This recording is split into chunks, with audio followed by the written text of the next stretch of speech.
వి gold trusted gold buyers. మీరు తాకట్టు పెట్టిన బంగారాన్ని విడిపించి ఈ రోజు ఉన్న మార్కెట్ ధరకు కొనబడును. గత 4-5 నెలల నుంచి యూట్యూబ్లో కానీ ఇన్స్టాగ్రామ్లో కానీ సోషల్ మీడియాలో బాగా వైరల్ అయిన కపుల్ అమర ప్రేమికులు అని అనుకోవచ్చు. మీ ప్రేమ గురించి మీరు ఎలా వర్ణించాలనుకుంటున్నారు? మా ప్రేమ వర్ణించడానికి మాటలు సరి. ఒకరికొకరు రోజు ఇచ్చుకోండి. రాజు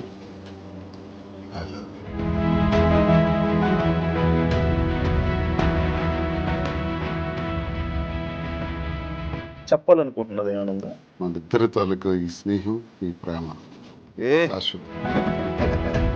chocolate teddy day, promise day, జీవితాంతం నా ప్రాణం పోయేంత వరకు. Hug day, kiss day. ఇప్పుడు మీరు ఇన్స్పిరేషన్ అంటారు, చాలా మందికి ఇన్స్పిరేషన్. అభిమానమా కాంట్రవర్సీ అంటారు. ఈ ఏజ్లో ఇలాంటి టైంలో మీరు ఒక 10 మందికి అలా కాదు, ఇంట్లో ఉండాలి, ఏ కష్టం వచ్చినా నిలబడాలి అని చెప్పలే కానీ ఇలా చేయడం ఎంతవరకు కరెక్ట్?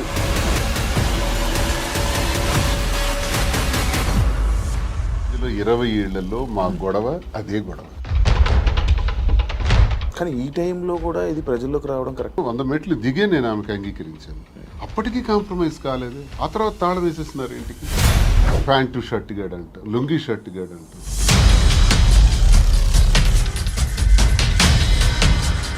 మీ ఎక్స్ హస్బెండ్తో నేను ప్రాబ్లమ్స్ ఏం లేవా మీకు? ఫ్యామిలీకి ప్రిఫరెన్స్ కంటే తను ఎక్కువ మిమ్మల్ని నమ్మి ఓట్లు వేయడానికి కానీ లేకపోతే ఎవరైతే జనాలు ఉన్నారో వాళ్ళ మాటలను మీరు పట్టించుకుంటారా? సొసైటీకి సార్ మీ బిజినెస్లు అన్నీ వదిలేసారా? అన్ని లాగేసుకున్నారు. 61 కోట్లు లాస్. కొన్ని వీడియోస్ మీ డ్యాన్స్ చేసి సంబంధించిన వీడియోస్ కొన్ని సోషల్ మీడియాలో వైరల్ అవడం జరుగుతుంది. అది మీరేనా? పిల్ల సైనిక్ గారు ఉంటారు కదా, బచ్చగాళ్ళు. ఆ బచ్చగాళ్ళు ఇక అమ్మాయిని బయటికి లాగాలి పెళ్లి చేసుకుని. మందు పెట్టి ఇలా చేయడం వల్ల, లేకపోతే ఈ ఏజ్ లోనే ఆయనకి అవసరం. ఎవడైతే క్వశ్చన్ అడిగాడో వాడు.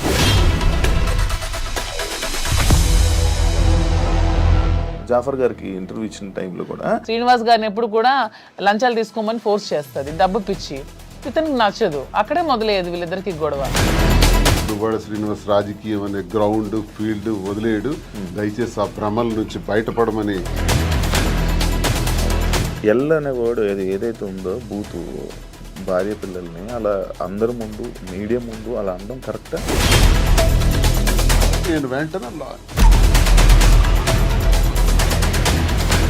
సో ఇది కూటమి ప్రభుత్వం, ఈ అచ్చెన్నాయుడు సపోర్ట్ కాదంటారా? 29 ఆగస్టు 23.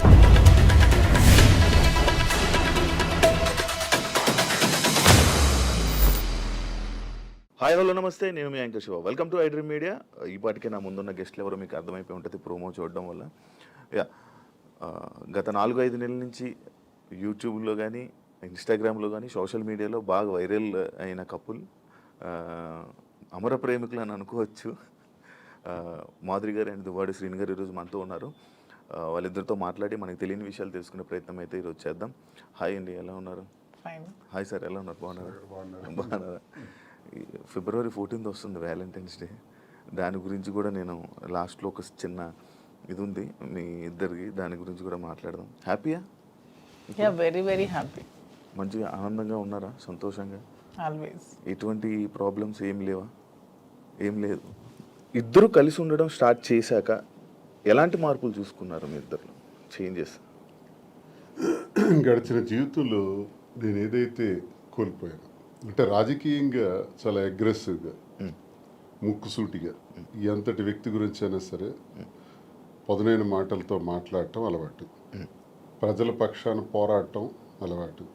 25 ఏళ్ళుగా 18 సంవత్సరాలు అపోజిషన్ పాత్ర. అపోజిషన్లో కూడా ఉద్యమాలు, కేసులు, జైళ్ళు, 62 రోజుల పాటు జైలు జీవితం కూడా గడిపాను. ఇన్ని గడిపిన నాకు, ప్రజా జీవితాన్ని గడిపిన నాకు, ఎన్నికల్లో కూడా పోటీ చేసిన నాకు ఇంట్లో మాత్రం కొంచెం ఇబ్బంది ఉండేది మానసికంగా. ఆ మానసిక ప్రశాంతత లేదు. ఈర్ష్య, అసూయ, ద్వేషాలు, ఆధిపత్య పోరు మధ్యలో నలిగిపోయేవాడిని. సరే కుటుంబం కదా, ఇవన్నీ దిగమింగుకోవాలి, భరించాలి అని తగ్గే ఆలోచించేవాడిని. కానీ అది పరిధులు దాటి ఇంటి విషయం బయటికి తీసుకురావటం జరిగింది మా ఇంట్లో. అది కార్యకర్తల వరకు, ప్రజల వరకు, ఆఖరికి అధిష్టానం వరకు, ఆఖరికి నా క్యారెక్టర్ అసాసినేషన్ చేసేంత వరకు. ఇలా వచ్చేటప్పుడు కొన్ని ఒంటరితనాన్ని నేను ఎదుర్కోవాల్సి వచ్చింది. ఇంటికి తాళం వేసేసుకోవడం, ఇబ్బందులు పెట్టేటప్పుడు మేమే రాజకీయాల్లోకి తీసుకొచ్చినటువంటి మా కుటుంబం నుంచి ప్రోత్సహించి మహిళల్లోనూ మంచి గౌరవం ఉన్నటువంటి సర్వీసెస్ ఎన్నో సొసైటీలో చేస్తున్నటువంటి మరి మాధురి లాంటి అమ్మాయి ఉంటే పార్టీకి బలం అవుతుందని తీసుకురావడం జరిగింది. తీసుకొచ్చిన తర్వాత ఆమె పనిచేసుకొని వెళ్తున్నటువంటి తీరులో భాగంగా మా కుటుంబం నుంచే పలు విమర్శలు ఎదుర్కొంటూ చాలా ఇబ్బందులు పడాల్సి వచ్చింది. ఏ తప్పు లేనప్పటికీ, ఏ వ్యవహారం మా మధ్యలో లేనప్పటికీ కూడా మా ఇద్దరిని కలుపుతూ మా ఇంటి నుంచే దుష్ప్రచారం స్టార్ట్ అయింది. ఆ పరిస్థితుల్లో ఆమెకు కూడా చాలా ఇబ్బందులు వచ్చాయి. సంఘపరంగా కానీ, కుటుంబ పరంగా కానీ, కన్నవారి దగ్గర, అత్తవారి దగ్గర అందరూ ఇబ్బందులు వచ్చి తను చాలా ఇబ్బందులు ఎదుర్కోవాల్సి వచ్చింది. ఈ ఇబ్బందుల్లో మీ కూడా నన్ను విడిచిపెట్టేయకుండా నాకున్నటువంటి వ్యక్తిగతంగా నేను ఒంటరిగా అయిపోయి మా పలాసాలలో ఉన్నప్పుడు కూడా నా భోజన వ్యవహారాలు కానీ, రాజకీయ వ్యవహారాలు కానీ అన్నీ కూడా చూస్తూ నాకు భరోసానిచ్చింది, ధైర్యంగా ఉంది. ఆ టైంలో నేను కూడా మాధురికి ధైర్యంగా ఉండాలి, ఆమె కూడా ఒంటరి అయిపోయింది, మా వల్లే కదా పోయింది. మా కుటుంబంలో అందరూ బాగానే ఉన్నాము, మా పిల్లలు బాగున్నారు, చదువుకున్నారు, డాక్టర్స్ అయ్యారు, ఆస్తులన్నీ కుటుంబానికి రాసేసాము. ఇలాంటప్పుడు ఈమె ఒంటరిగా ఇబ్బంది పడుతుంది అని నేను భరోసాగా ఉండటం, కలిసి ఉండటం. కలిసి ఉన్న విషయం రాజకీయాల్లో ఉన్నాం కాబట్టి రహస్యంగా ఉంచితే అది కుదిరే పని కాదు. రాజకీయాల్లో ఉండేటప్పుడు మన తాలూకు వ్యక్తిగత విషయాలను కూడా ప్రజలు గమనిస్తుంటారు. కానీ ఈ టైంలో కూడా ఇది ప్రజల్లోకి రావడం కరెక్ట్ విషయం కాదు కదా. అంటే మరి రహస్యంగా దాయటం వల్ల లాభం ఏంటి? మనకు జరిగినటువంటి విషయాన్ని ప్రజల ముందు చెప్పటం కరెక్ట్. నాకామె ఎవరో తెలియదు మాధురి అని నేను చెప్పొచ్చు, మా శ్రీనివాస్ ఎవరో నాకు తెలియదు అని మాధురి చెప్పొచ్చు. అందరు చేసే పని ఇదే. చాలా మందికి చాలా వ్యవహారాలు ఉంటాయి, బయట పెట్టుకోరు. కానీ మాదా పరిస్థితి కాదు. ఒక వ్యవహారం ఇతను ఇలా చేశాడు, ఇలా ప్రవర్తించాడని ఇంటి నుంచే అబ్జెక్షన్స్ వచ్చి గొడవలు పెట్టి దాన్ని రచ్చ చేసేటప్పుడు ఆ మీడియా ముందు నేను కూడా ఫ్యాక్ట్స్ చెప్పాలి. ఎస్, మేము ఈ పరిస్థితుల్లో కలవాల్సి వచ్చింది, మేము కలిసిన ఈ పరిస్థితుల్లో మేము ఈ నిర్ణయం తీసుకోవాల్సి వచ్చింది, మా నిర్ణయం ఇది అని స్పష్టంగా గత 4 నెలల క్రితమే మీడియా ద్వారా పబ్లిక్కి తెలియజేసాం. ఈ విషయం టెక్కల ప్రజలందరికీ తెలుసు, శ్రీకాకుళం జిల్లాలో తెలుసు, రాష్ట్ర ప్రజలకు తెలిసేటప్పుడు కొంత లేట్ అయింది. ఇది వాస్తవాలని మేము చెప్పి నిర్ణయం తీసుకున్నాం. నిర్ణయం తీసుకునే దానిలో చాలా ఒడిదుడుకులు వస్తాయి. ఆ ఒడిదుడుకులను ఎదుర్కొంటాం ధైర్యంగా. మాకున్నటువంటి బాధ్యతలు కూడా ముఖ్యంగా ఉన్నాయి. పిల్లలు, ఆమెకు నాకు కలిపి 5 పిల్లలు. 5 పిల్లల్ని కూడా జాగ్రత్తగా చూసుకోవాలి. వాళ్ళకి వాళ్ళ జీవితాలని, వాళ్ళ చదువులు, వాళ్ళ ఆర్థిక పరిస్థితులు ఎటువంటి ఇబ్బంది లేకుండా చూడాలన్నది మా మొదటి నిర్ణయం. వాళ్ళకు భరోసాగా ఉండాలని. 2, ప్రజలే ఊపిరిగా, రాజకీయమే ఊపిరిగా బ్రతుకుతున్నటువంటి మాకు, మా మీద నమ్ముకున్నటువంటి ప్రజలు, కార్యకర్తలు, అభిమానులు అందరు ఉన్నారు. వాళ్ళందరినీ కూడా ఒక కంట కనిపెట్టి జాగ్రత్తగా వాళ్ళని చూసుకోవాల్సిన బాధ్యత కూడా మాకుంది. ఈ 2 నిర్ణయాలు తీసుకుని ఈ 2 సమపాళ్లలో చూసుకుంటూ ముందుకెళ్ళాలని మేము నిర్ణయం తీసుకున్నాం. సరే, చాలా హడిల్స్ ఫేస్ చేసాం. Now we are very happy. Actually ఇప్పుడు మీరు చెప్పిన విషయంలో ఇది చూసుకుంటే స్టార్టింగ్ మానసికంగా దానికి ఇంట్లోనే నాకు పీస్ఫుల్ లేకపోవడం వల్ల దీనివల్ల ఈ డిసిషన్ తీసుకోవాల్సి వచ్చింది. అంటే ఈ డిసిషన్ తీసుకున్నారా, లేకపోతే ఇంట్లోనే ఏమైనా అంతా మిమ్మల్ని బాధ పెట్టి ఇబ్బంది పెట్టి అంటే వాళ్ళే కావాలి అని అన్న వెర్షన్ కూడా కొన్ని వీడియోస్లో మనకు కనబడుతుంది. అంటే మిమ్మల్ని కావాలనుకుంటున్నారు, పిల్లలు కానీ లేకపోతే వైఫ్ కానీ కావాలనుకుని అంత ఫైట్ చేసినట్టు మాకు కనిపించింది. మళ్ళీ మీరు చెప్తుంది ఇంట్లో ఇలా ఇబ్బందులు ఉన్నాయి, అందుకు మానసికంగా నాకు లేకపోతే స్ట్రెస్ లేకపోతే ఇవన్నీ ఉండడం వల్ల నేను ఈ స్టెప్ తీసుకున్నాను అంటున్నారు. అంటే ఈ ఏజ్లో ఇలాంటి టైంలో మీరు ఒక 10 మందికి అలా కాదు, ఇంట్లో ఉండాలి, ఏం కష్టం వచ్చినా నిలబడాలి అని చెప్పలే, కానీ ఇలా చేయడం ఎంతవరకు కరెక్ట్ అనేది ఆడియన్స్. ఎంతోమంది జీవితాలకు ఎన్నో గొడవలు ఇలాంటివే నా దగ్గరికి వస్తే సర్దుబాటు చేసి సరిచేసి పంపినవాడిని. ఎన్నో కుటుంబాలను లైనప్ చేసేవాడిని. అది లైనప్ చేసే దానిలో ఆర్థిక ఇబ్బందులు ఉన్నా సరే వాళ్ళకి తోడ్పడి ఆ నిలబెట్టినటువంటి పరిస్థితి. నాకే ఇటువంటి పరిస్థితి వస్తాయి. ఇప్పుడు కుటుంబం అన్నాక, వివాహ జీవితం అన్నాక ఎన్నో సమస్యలు వస్తాయండి. ఆ సమస్యలన్నింటిని ఎదుర్కొనే ముందుకు అడుగు వెయ్యాలి. అదే కుటుంబ జీవితం అంటే, అదే వివాహ వ్యవస్థ అంటే. ఇవన్నీ బాగా తెలిసిన వాళ్ళని. కానీ నా పరిస్థితి ఏంటంటే ఆధిపత్య పోరు. ఇప్పుడు ఫర్ ఎగ్జాంపుల్ ఎమ్మెల్యేగా నేను పోటీ చేస్తుంటాను, ఆ టికెట్ నాకు కావాలి. వ్యాపారాల్లో పీక్స్కుంటాను, ఆ వ్యాపారం నా పేరున ఉండాలి. ఇది ఒక విచిత్రమైన కోణం అనమాట. కుటుంబం గురించి జరిగే చర్చ కాదు, ఆధిపత్యం గురించి జరిగే చర్చ. భర్త అయితే ఏంటి, భార్య అయితే ఏంటి అనుకుంటే గొడవే లేదు. ఉదాహరణకు రాజశేఖర రెడ్డి గారితో నేను అడుగులు వేశాను. విద్యార్థి దశ నుంచి ఆయనతోనే నా జీవితం ప్రారంభమైంది. నాకు జిల్లాకు కూడా పరిచయం చేసిన దువ్వాడ శ్రీనివాసన్ రాజశేఖర రెడ్డి గారు. సార్తో అంత చనువుగా ఉండేవాళ్ళం. పాదయాత్ర గట్టిగా ఆర్గనైజ్ చేశాను. ఆ పాదయాత్రలోనే హరిశ్చంద్రపురంలో నువ్వు పోటీ చేయి ఎర్రనాయుడికి వ్యతిరేకంగా నాకు టికెట్ కూడా డిసైడ్ చేసేసాను. చేసినప్పుడు సరేలేని ఇంకా నేను ఆ బిజీలో ఉంటుండగా వాణి తండ్రి రాజశేఖర రెడ్డి గారి దగ్గరికి వెళ్ళి ఆ టికెట్ మాకు ఇవ్వాలి, లేదంటే మేము ఇండిపెండెంట్గా వేస్తాం. అప్పుడు రాజశేఖర రెడ్డి గారు స్టేట్లో నా ఒక్కడికి ఒక బ్లాంక్ బీఫామ్ ఇచ్చారు.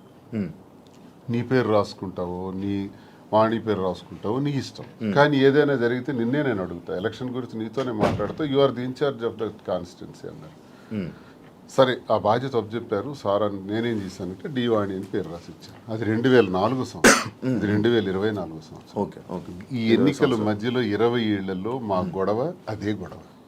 ఆ గొడవ వల్ల మాకు మనశ్శాంతి ఉండేది కాదు ఇంట్లోకి అడుగు పెట్టంగానే.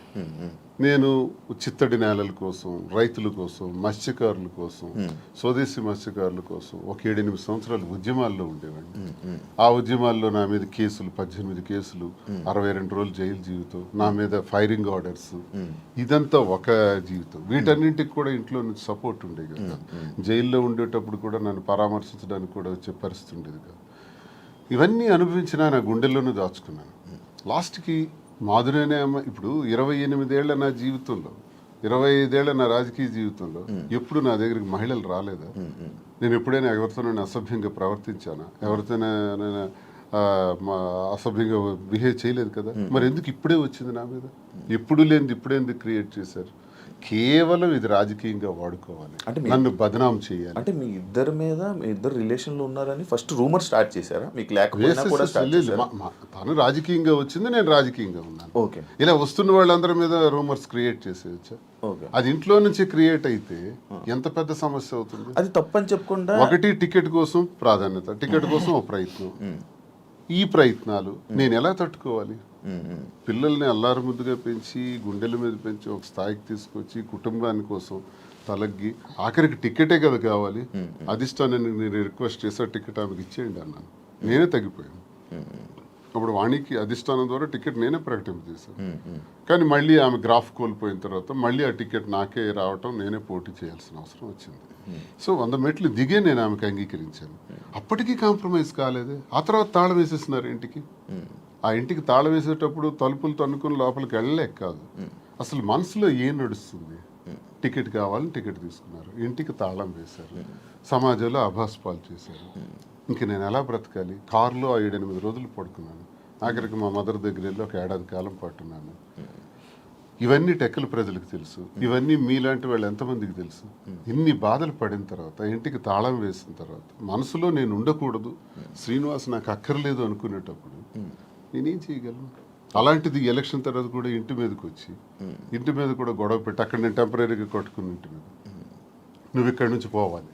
కోరికలు ఏంటంటే టెక్కల నుంచి బయటకు పో, ఎక్కడైనా ఉండు, మాధురితో ఉంటావో ఇంకెలా ఉంటావో నాకు అనవసరం, టెక్కల్లో మాత్రం నువ్వు ఉండటానికి వీల్లేదు. ఇలాంటి విచిత్రం. ప్యాంటు షర్ట్ గాడు అంటాం, లుంగీ షర్ట్ గాడు అంటాం, వాడికి ఏముందని చెప్పటం, మేమే తిండి పెట్టి పోషించాం, వాడు ఒక పూర్ ఫ్యామిలీకి చెందినవాడు అంటాం.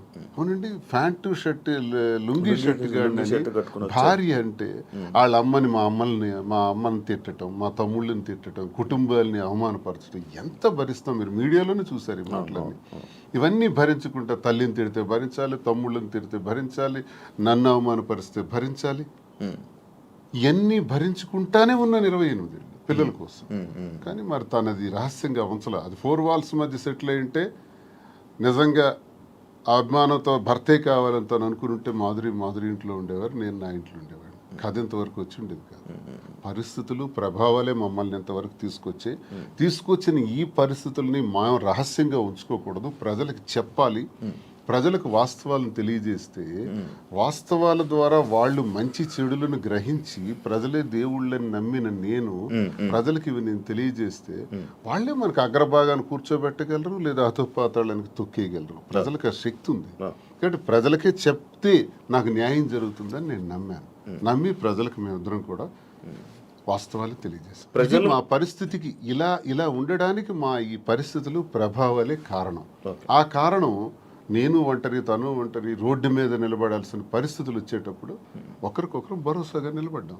ఆ భరోసా ప్రేమగా మారింది. ఓకే, మీరు అప్పటికి ఒంటరిగా ఉండేవాళ్ళ, మీ హస్బెండ్ గారు ఉండేవాళ్ళ విన్నాను? లేదు, పాలిటిక్స్కి వచ్చిన తర్వాత కొద్ది రోజుల తర్వాత ఏవి డిస్టర్బెన్సెస్ వల్ల నేను కొంచెం ఒంటరిగా ఉండడం జరిగింది. ఓకే, ఈయన గురించి ఒంటరిగా ఉండడం స్టార్ట్ చేశారు, లేకపోతే లేదు ఆవిడ వలన నేను నా ఫ్యామిలీకి దూరమే ఒంటరిగా ఉండటం జరిగింది. ఓకే, మీ ఎక్స్ హస్బెండ్తో ఏం ప్రాబ్లమ్స్ ఏం లేవా మీకు? ప్రాబ్లమ్స్ అంటూ పెద్దగా లేవు, కానీ డిస్టర్బెన్సెస్ అంటూ ఉన్నాయి. అంటే తను ఎప్పుడు ఫారెన్లోనే ఉంటారు, తను ఎప్పుడు ఇండియాకి రావడానికి ఇష్టపడేవారు కాదు. నాకు ఫారెన్కి వెళ్ళడం ఇష్టం లేదు, నాకు ఎప్పుడు ఇండియాలో ఉండటం ఇష్టం. సో మేము ఎంత రిక్వెస్ట్ చేసినా వచ్చేవాళ్ళు కాదు. ఫ్యామిలీకి ప్రిఫరెన్స్ కంటే తను ఎక్కువ మనీకి ప్రిఫరెన్స్ ఇచ్చేవాళ్ళు. మేము చాలాసార్లు అడిగాం, ఇలా నాకు లోన్లీగా ఉండడం ఇష్టం లేదు, మీరు వచ్చి ఫ్యామిలీతోనే ఉండండి అని. తను ఒప్పుకునే వాళ్ళు కాదు. సో అలా మా మధ్యన డిస్టర్బెన్సెస్ పెరిగాయి. వాని వల్ల ఇంకొంచెం పెరిగి ఇంక సెపరేట్ అవుదామని నిర్ణయించుకున్నాం. ఓకే, మీ ఇద్దరు కలవడానికి రీజన్ ఎవరు, అసలు ముఖ్య కారణం ఎవరు? అంటే మీ ఇద్దరు పరిస్థితులు ప్రభావాలు అవసరం. పరిస్థితులు ప్రేమ కాదా? ప్రేమ కూడా పరిస్థితుల వల్ల మేము కలిసిన తర్వాత మా మధ్యలో ప్రేమ మొదలైంది. ఓకే, ఆ ప్రేమ కోస్తా ఎక్కువైంది. పలాసలో నేను ఉండేటప్పుడు ఎలా పోతే నాకెందుకు, నా కుటుంబ రాజకీయాల్లో తీసుకెళ్లి నన్ను స్పాయిల్ చేశారు, నా క్యారెక్టర్ అసాసినేషన్ చేశారని వాళ్ళ ఇంట్లో తను ఉండిపోవచ్చు, లేకపోతే తను నిర్ణయం తీసుకోవచ్చు. ఇంకా నన్ను పాపం ఒంటరిని చేస్తారు. ఆయన వెళ్ళి పలాసలో ఉన్నాడు, ఎలా భోజనం చేస్తున్నాడు, ఎక్కడికి వెళ్తున్నాడు, ఆయన కార్లు ఏంటి, ఆయన మనుషులు ఏంటి, ఆయన ఎక్కడ ఉండాలి, ఇవన్నీ చూడవలసిన అవసరం తనకేంటి? ఏంటి అవసరం? నాకేమైనా ఆస్తులు ఉన్నాయా, అంతస్తులు ఉన్నాయా, లేదా పవర్ ఉందా, లేకపోతే ఏముందని చెయ్యాలి. కానీ అక్కడ ఏంటంటే ఒక తోటి మనిషిగా అభిమానం చూపించింది తను. నేను ఇబ్బందుల్లో ఉండేటప్పుడు నా కోసం ఇంత బాధ్యత వహించినటువంటి అమ్మాయిగా, తను నష్టపోతూ నా కోసం నిలబడినటువంటి అమ్మాయిగా నాకు కూడా ఒక ఏ ప్రేమనైతే కోల్పోయినాను జీవితంలో, ఆ ప్రేమ నేను ఆమె దగ్గర పొందాను. సో ఇది నేను అనుకుంటాను గత జన్మ సుకృతం. ఏది కూడా ఊరికే రాదు, జన్మల అనుబంధం, అది కంటిన్యూషన్ వస్తుంది. గత జన్మలో అక్కడ తాగింది, ఇప్పుడు ఇక్కడతో కంటిన్యూ అవుతుంది. అని మీరు గత జన్మలో కూడా మనిషిగా వచ్చారంటారా? ఇప్పుడు రెండు ఉంటాయి సార్. కృష్ణ పరమాత్ముడు చెప్పినట్టు కర్మ సిద్ధాంతం ఒకటి ఉంటుంది. ABCD గత జన్మలో నేర్చుకున్నాం అనుకోండి, EFGHL ఎక్కడి నుంచి స్టార్ట్ చేస్తాం. అంటే ఈ నుంచి ఎలా స్టార్ట్ చేస్తామంటే ABCD గత జన్మలో నేర్చుకున్నటువంటి ఆ కంటిన్యూషన్ అనేది ఈ జన్మకు ఉంటుంది అన్నది ఖచ్చితంగా గత జన్మ సుకృతాలు, గత జన్మ వ్యవహారాలే ఈ జన్మ కొనసాగింపుగా ఉంటాయని కృష్ణ పరమాత్ముడు చెప్పింది, గీతలో కూడా చెప్పినటువంటిది. అది ఒకవైపు నమ్మితే అది నిజం. నేను కర్మ సిద్ధాంతాన్ని నమ్ముతాను కాబట్టి అది నిజం. లేదు సైంటిఫిక్గా వెళ్ళామనుకోండి, ఇట్స్ ఎ కెమికల్ రియాక్షన్, రసాయనిక చర్య. మనిషికి మధ్యన జరిగినటువంటి ఆలోచనలు, కలయికలు, ఆ పరిస్థితుల ప్రభావాలు బట్టి ఒక మనిషి మీద ఒక మనిషికి ఆకర్షణ, కోపము, వ్యతిరేకత, రకరకాల భావాలు ఎందుకు కలుగుతాయంటే రసాయనిక చర్యల వల్లే కలుగుతాయి. అలా అని కూడా అనుకోవచ్చు. సైన్స్ ఎప్పుడైనా కలగొచ్చు అంటారా? కలగచ్చు అంతే. ఏ మనిషి ఎప్పుడు ఎలా మారుతారో, ఎప్పుడు శత్రువులు అవుతారో, ఎప్పుడు మిత్రులు అవుతారో, ఎప్పుడు ఏ రకంగా మారుతాం అన్నది ఇదంతా మనిషికి మధ్యన ఉండేది కెమికల్ బ్యాలెన్సే. అది ఇంబ్యాలెన్స్ అయితే ఇంకో రకంగా మారుతాం, వైలెంట్ గా మారుతాం. సైన్స్ ప్రకారం. లేదు కర్మ సిద్ధాంతం ప్రకారం వెళ్తే గత జన్మ సుకృతం. ఏదనుకున్నా మాది కెమిస్ట్రీ పరంగా చూసుకుంటే, సైన్స్ ప్రకారం చూసుకుంటే రసాయనిక చర్య, లేదు కర్మ సిద్ధాంతం ప్రకారం చూసుకుంటే గత జన్మ సుకృతం. ఓకే, మాధురి గారు, మీరు ఇద్దరు కలిసి ఉండడం స్టార్ట్ చేశాక మీలో ఉన్న మార్పులు ఏం చూసారు మీ జర్నీ? అంటే ఏ ఒంటరితనంతో నేను బాధపడ్డాను, ఏ ప్రేమ తక్కువై నేను సఫర్ అయ్యాను. మీకు కూడా ప్రేమ తక్కువైంది ఇంట్లో? మరి ఇద్దరు వేరే వేరేగా, ఒకళ్ళు ఫారెన్ లో ఒకళ్ళు ఇండియాలో ఉంటే ప్రేమ తక్కువ ఉంటుంది. వైఫ్ అండ్ హస్బెండ్ అంటే దగ్గరగా ఉంటాయి కదా బాండ్ అనేది. అంటే లాంగ్ డిస్టెన్స్ లవ్ స్టోరీస్ అని ఇప్పుడు రీసెంట్ గా బాగా వైరల్. నాకు అలాంటివి నచ్చవు. కొంతమంది ఒక్కొక్క స్టోరీస్ నచ్చుతారు. మీకు లాంగ్ డిస్టెన్స్ స్టోరీస్ నచ్చవు. స్టోరీ లేదు. నాకు మాత్రం నా పక్కనే హస్బెండ్ ఉండాలనే ఫీలింగ్ తో ఉన్న అమ్మాయి నేనైతే మొదటి నుంచి ఉన్నాను. సో నాకు ఎరువైతే నేను శ్రీనివాస్ గారితో నా లైఫ్ స్టార్ట్ చేశానో నా జర్నీ, అప్పటి నుంచి నాకు హ్యాపీనెస్ కానీ మీరు అన్నట్టు నా ఒంటరితనం పోయి నాకు అంటూ ఒక తోడు దొరికింది. హ్యాపీగా ఉన్నాను. నన్ను వదిలే ఏ రోజు కూడా ఎక్కడికి ఇంతవరకు ఈ 4 yearsలో ఎప్పుడు ఎక్కడికి పోలేదు. ఎప్పుడు నాతోనే ఉంటారు. ఎక్కడికి వెళ్ళినా ఇద్దరం కలిసే ట్రావెల్ చేస్తాం. ఏ పనైనా ఇద్దరం కలిసే చేస్తాం. ఈవెన్ ఎలక్షన్ క్యాంపెయిన్ కానీ ఎక్కడికి వెళ్ళాలని అన్ని ఇద్దరం కలిసే చేస్తాం. నాకు చాలా హ్యాపీగా ఉంది. నేను కోరుకున్న జీవితం నాకు దొరికినట్టు అనిపిస్తుంది. మీ ఇద్దరి మధ్యన హ్యాపీగా ఉండొచ్చు, కానీ సొసైటీ కానీ లేకపోతే మిమ్మల్ని నమ్మి ఓట్లు వేయడానికి కానీ లేకపోతే ఎవరైతే జనాలు ఉన్నారో వాళ్ళ మాటలను మీరు పట్టించుకుంటారా? సొసైటీకి మా వల్ల వచ్చిన ఇబ్బంది ఏంటి నాకు అర్థం కాదు. అంటే మీరు ఏం చూపిద్దామని అనుకుంటున్నారు? ఏం చూపిద్దాం? ఒక హస్బెండ్ తో డిఫరెంట్ ఒక అమ్మాయి, ఒక వైఫ్ తో డిఫరెంట్ అబ్బాయి కలిసి ఇంకొక పెళ్లి చేసుకుంటున్నాం. దానికి ఇంకేం చూపించాలనుకుంటున్నారు ఎవరైనా? దీంట్లో ఏం చూపిద్దాం అని మీరు అనుకుంటున్నారు? ఎందుకు మీరందరికీ మీకు ఇది నెగిటివ్ కనిపిస్తుంది? నాకు నా హస్బెండ్ తో డిఫరెన్సెస్ ఉన్నాయి, ఇతనికి ఈమె వైఫ్ తో డిఫరెన్సెస్ ఉన్నాయి. సో మా ఇద్దరం కలిపి ఒకటే అయ్యాం. దానిలో తప్పే ఉంది. ఎంతమంది సెకండ్ మ్యారేజ్ చేసుకోవట్లేదు, 3-4 పెళ్లిళ్ళు చేసుకుంటున్నారు. మేము 2వ పెళ్లి చేసుకున్నాం. దీంట్లో ఎందుకు అంత చెప్పకుండా చేసుకుంటున్నారు? 3 పెళ్లిళ్ళు 4 పెళ్లిళ్ళు చేసుకుంటున్నారు. పెళ్లిలో ఒక ప్రెగ్నెంట్లు చేస్తున్నారు, పిల్లల్ని కనేస్తున్నారు, వదిలేస్తున్నారు, వీధిని పడేస్తున్నారు. మేము అవేమీ చేయలేదు. మేము మాకు డిఫరెన్సెస్ ఉన్నాయి, వీళ్ళకి డిఫరెన్స్ ఉన్నాయి. మా పబ్లిక్ చెప్పాం, మా ప్రజలకు చెప్పాం, మా ప్రజలకు చెప్పే మేము మొన్న ఎలక్షన్ చేసాం. ఎలక్షన్లో నేనే దగ్గరుండి చేశాను. వాళ్ళకి అన్ని నా గురించి తెలుసు. మా ఇద్దరిని దగ్గరుండి చేసాం. మా పిల్లల్ని చూసుకున్నాం. వీళ్ళ పిల్లలు పెళ్లి చేస్తారు, వీళ్ళ పిల్లలు సెటిల్మెంట్లు చదివించుకున్నాం.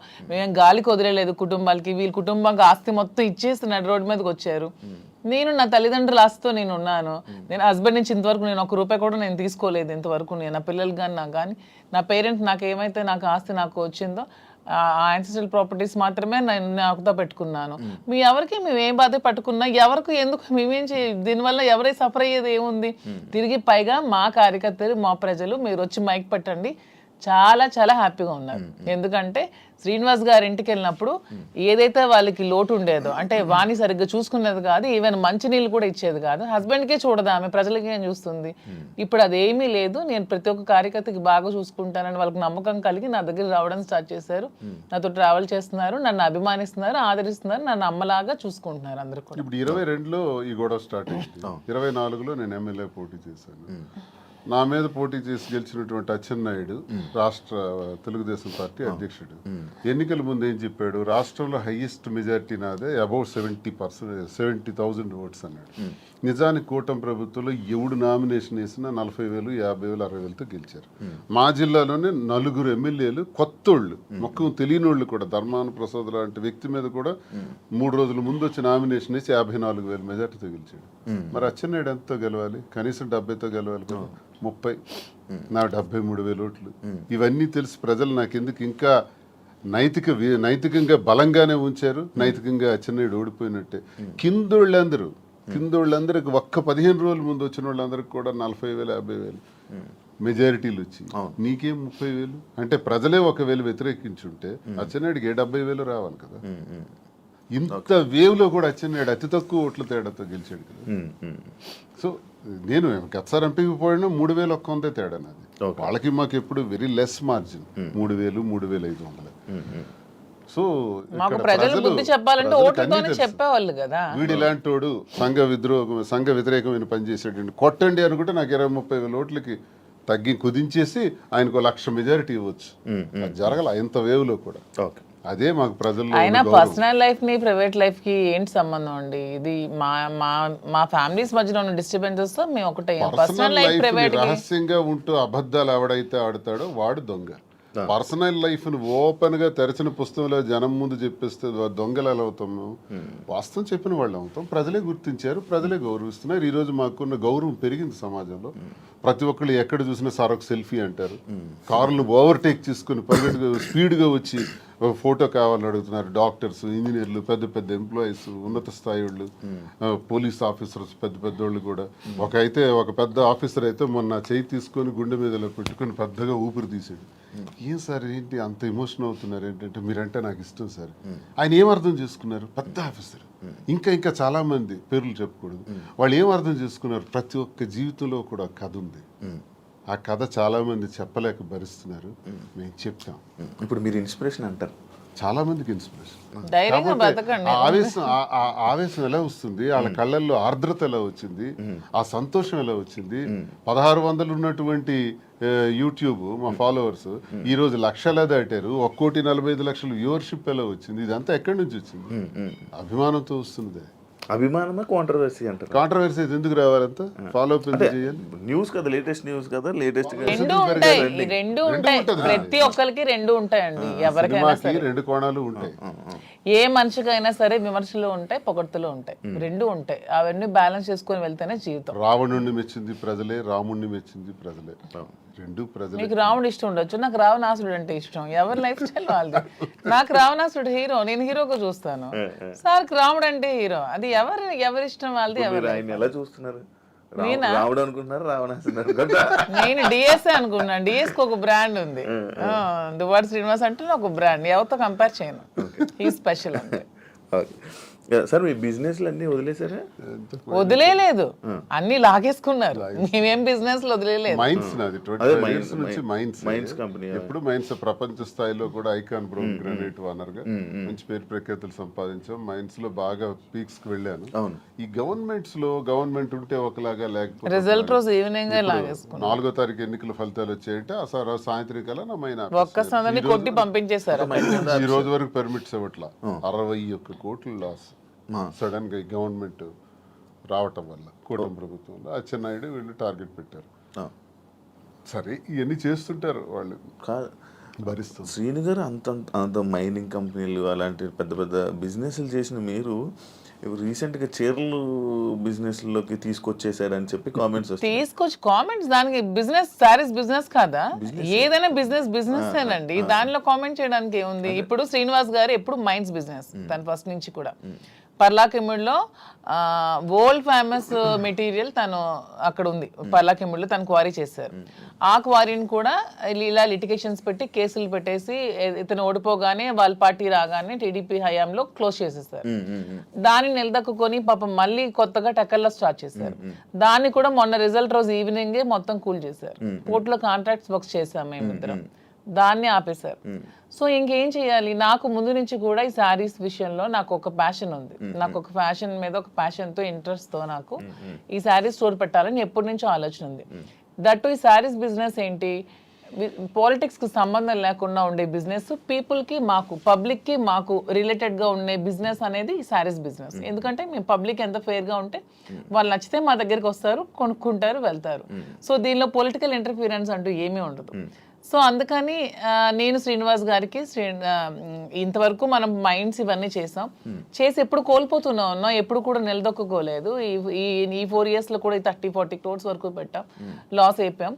మళ్ళీ ఇదే స్టార్ట్ చేసాం. మళ్ళీ నెక్స్ట్ టైం పార్టీ వస్తుందో రాదో, మళ్ళీ ఏమవుతుంది, పొలిటికల్గా ఇబ్బంది పడుతున్నాం. కాబట్టి ఇదన్నిటికీ డిఫరెంట్గా మనం తెలంగాణ అంటే ముందు నుంచి శ్రీనివాస్ గారికి నాకు హైదరాబాద్ మా ఫేవరెట్ ప్లేస్, మా ఇద్దరికి కూడా. హైదరాబాద్ ప్రజలు కూడా చాలా మంచి మనసున్న మనుషులు, ఎవరు వచ్చినా ఆదరిస్తారు. బ్రతకడానికి బ్రతుకు తెరువునిస్తుంది హైదరాబాద్. అదొక చాలా పెద్ద ప్రపంచం హైదరాబాద్ అనేది. చాలా మందికి లైఫ్ని ఇస్తుంది. సో ఈ ప్లేస్ని మనం చూస్ చేసుకుందాం. వెన్ కంపేర్ టు నాకున్న ఫ్యాన్ ఫాలోయింగ్లో ఒక 10% ఆంధ్రాలో ఉంటే 90% నాకు హైదరాబాద్లోనే ఉన్నారు. అంత మంచిగా నన్ను ఆదరిస్తున్నారు. సో మనం ఫస్ట్ బిజినెస్ హైదరాబాద్లో స్టార్ట్ చేద్దాం. నాకు ఇంట్రెస్ట్ ఉంది, మీరు కొంచెం సపోర్ట్ చేయండి. అపార్ట్ ఫ్రమ్ యువర్ పాలిటిక్స్ నా కోసం ఒక 10% టైం మీరు కేటాయించి బ్యాక్ ఎండ్లో ఉంటూ నాకు సపోర్ట్ చేయండి అని చెప్పాను. చెప్పగానే శ్రీనివాస్ గారు కూడా దీనికోసం మేము 5-6 months నుంచి దీని మీద మేము వర్కౌట్ చేసాం. కొన్ని షాప్స్కి తిరిగాం. వీవర్స్ ప్రైస్ కంటే కూడా వీళ్ళు ఎక్కువ ప్రైస్కి అమ్ముతున్నారు షాప్స్, రిటైలర్స్. అవన్నీ బ్రేక్ డౌన్ చేసి పబ్లిక్కి మనకు గుడ్ రిలేషన్షిప్లా ఉండాలనే ఆలోచనతో డైరెక్ట్గా వీవర్స్ దగ్గరికి వెళ్ళి మాట్లాడి మేమే మగ్గాలు అవి ఏర్పాటు చేసుకొని మేమే మెటీరియల్ ఇస్తూ వీవర్స్ని కూడా బ్రతికిద్దామనే ఆలోచనతో వాళ్ళతో శారీస్ మేమే దగ్గరుండి వీవింగ్ చేయించుకొని ఆ ఓవెన్ శారీస్ని పెట్టి మేము శారీ స్టోర్ పెట్టి ఓపెన్ చేసి ప్రజలందరికీ కూడా క్వాలిటీతో అండ్ తక్కువ ప్రైస్లో ఇద్దామని నిర్ణయించుకొని ఈ శారీ స్టోర్ అనేది ఓపెన్ చేస్తున్నాం. ఫస్ట్ బ్రాంచ్ మదీనాగూడలో స్టార్ట్ చేస్తున్నాం. విత్ ఇన్ 3 months జూబ్లీ హిల్స్లో స్టార్ట్ చేస్తాం.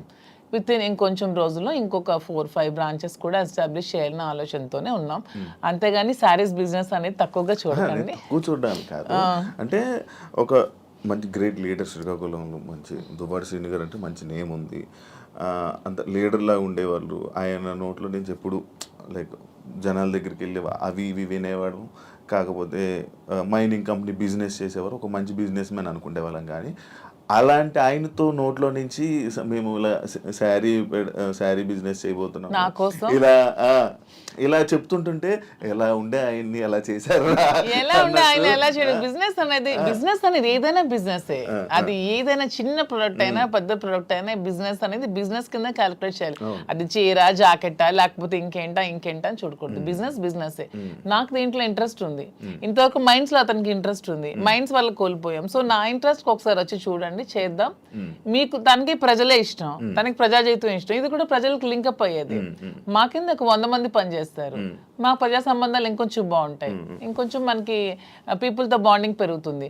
వాళ్ళు కూడా మనం తక్కువ ప్రైస్ కి ఇస్తే ఓకే, శ్రీనివాస్ గారు మౌజీ దగ్గరికి వస్తే మనకు తక్కువ ప్రైస్ కి శారీ వస్తుందని గుడ్ విల్ మనకు వస్తే చాలు, కోట్లు సంపాదించాల్సిన అవసరం లేదనే ఉద్దేశంతో శారీ స్టోర్ ఓపెన్ చేస్తాం. ఓకే, అంటే ఈ బిజినెస్కి దువ్వాడ గారు 3-4 కోట్లు ఎంతో ఇచ్చారు. ఆయన డబ్బులు ఇచ్చి ఈ బిజినెస్ కోసం శ్రీనివాస్ గారు ఎవరేమనుకున్నా నాకు అనవసరం.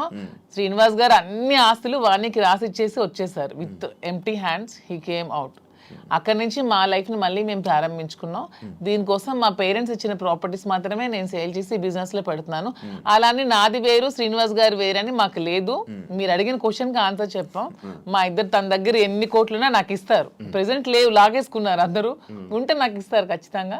సో నా దగ్గర ఉన్న ప్రతిదీ అతనిదే. మా ఇద్దరి మధ్యలో నీది నాది అనే తేడా లేదు. అయినా మా ఇద్దరు ఇప్పుడు మొగుడు పల్లాలి.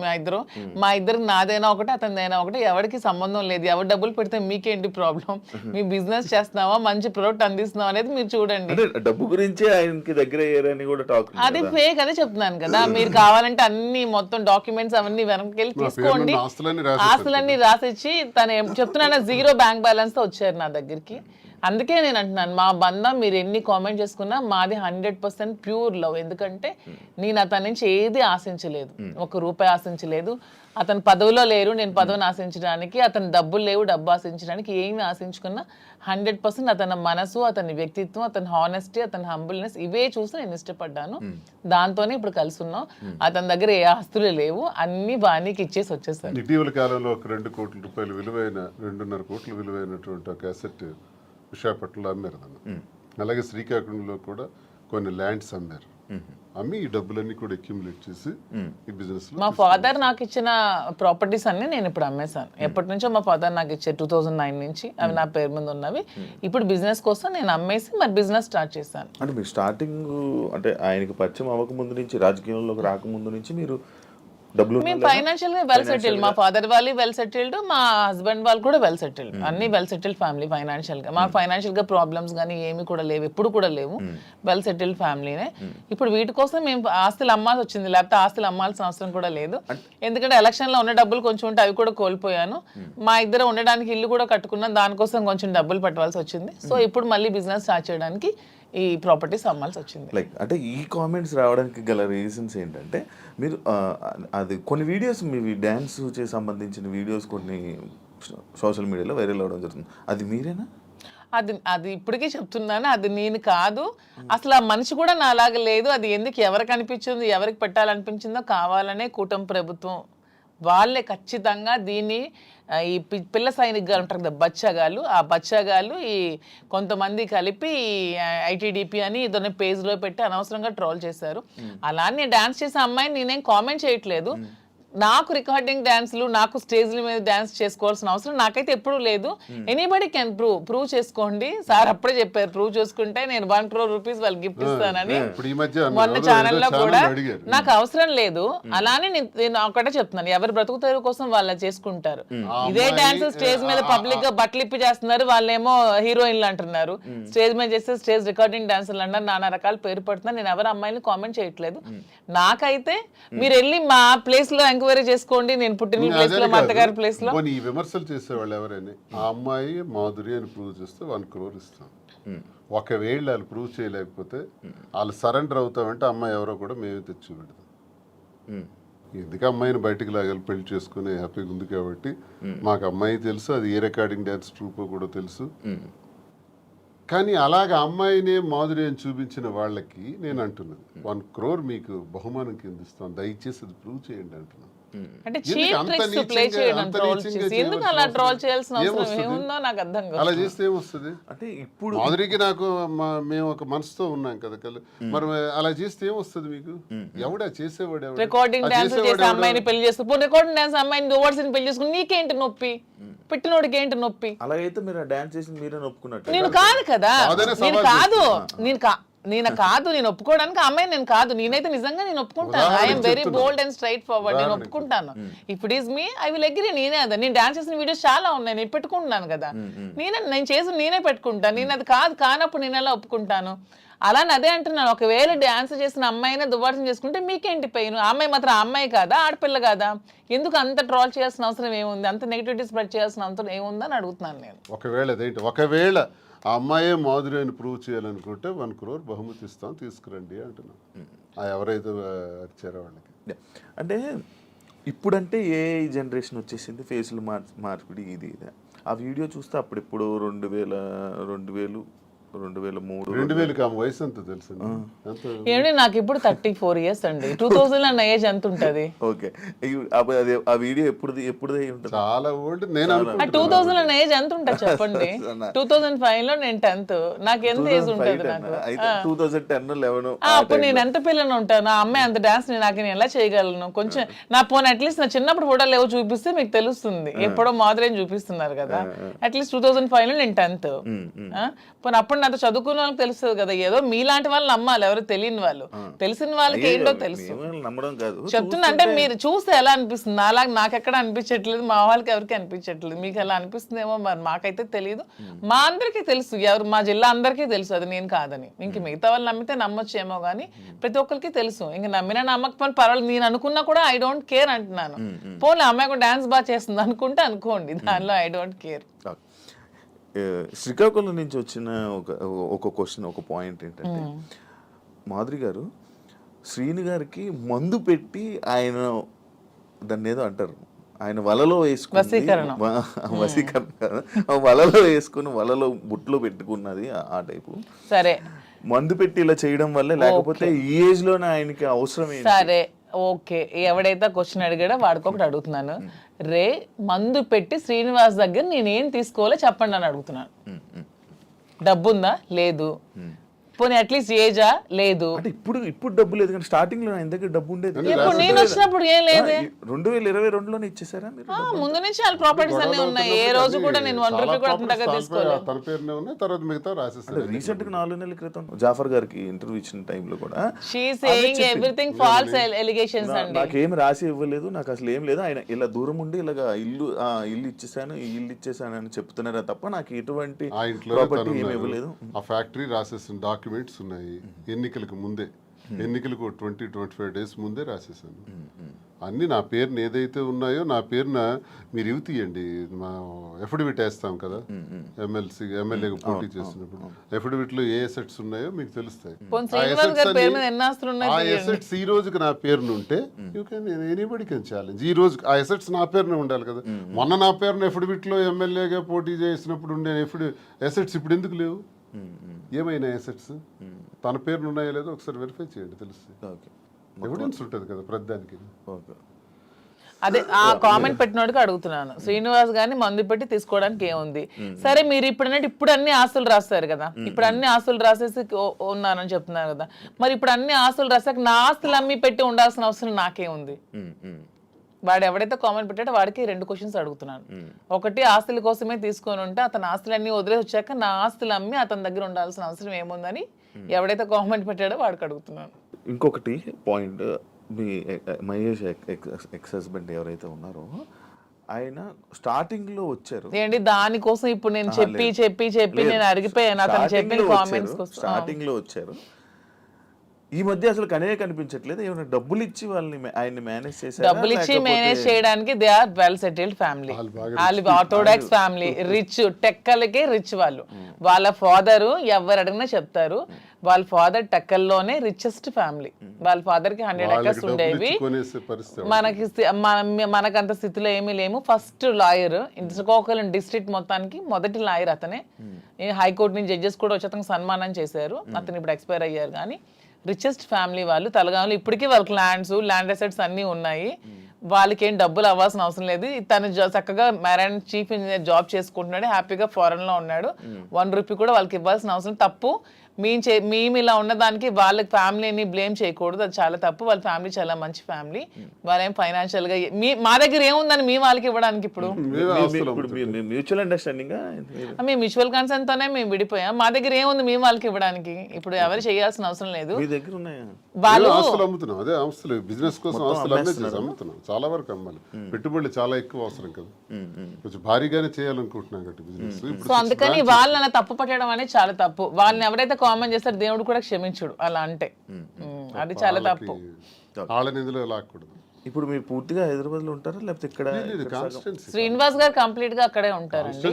నేను హైదరాబాద్ లో ఉంటూ చూసుకుంటాను. శ్రీనివాస్ గారు అవసరం ఇక్కడ ఏదైనా నాకు ఉందనిపించినప్పుడు తను వచ్చి వెళ్తూ వస్తుంటాను. మీరైతే ఇంకెక్కడే? నేను ఇక్కడే ఉంటాను.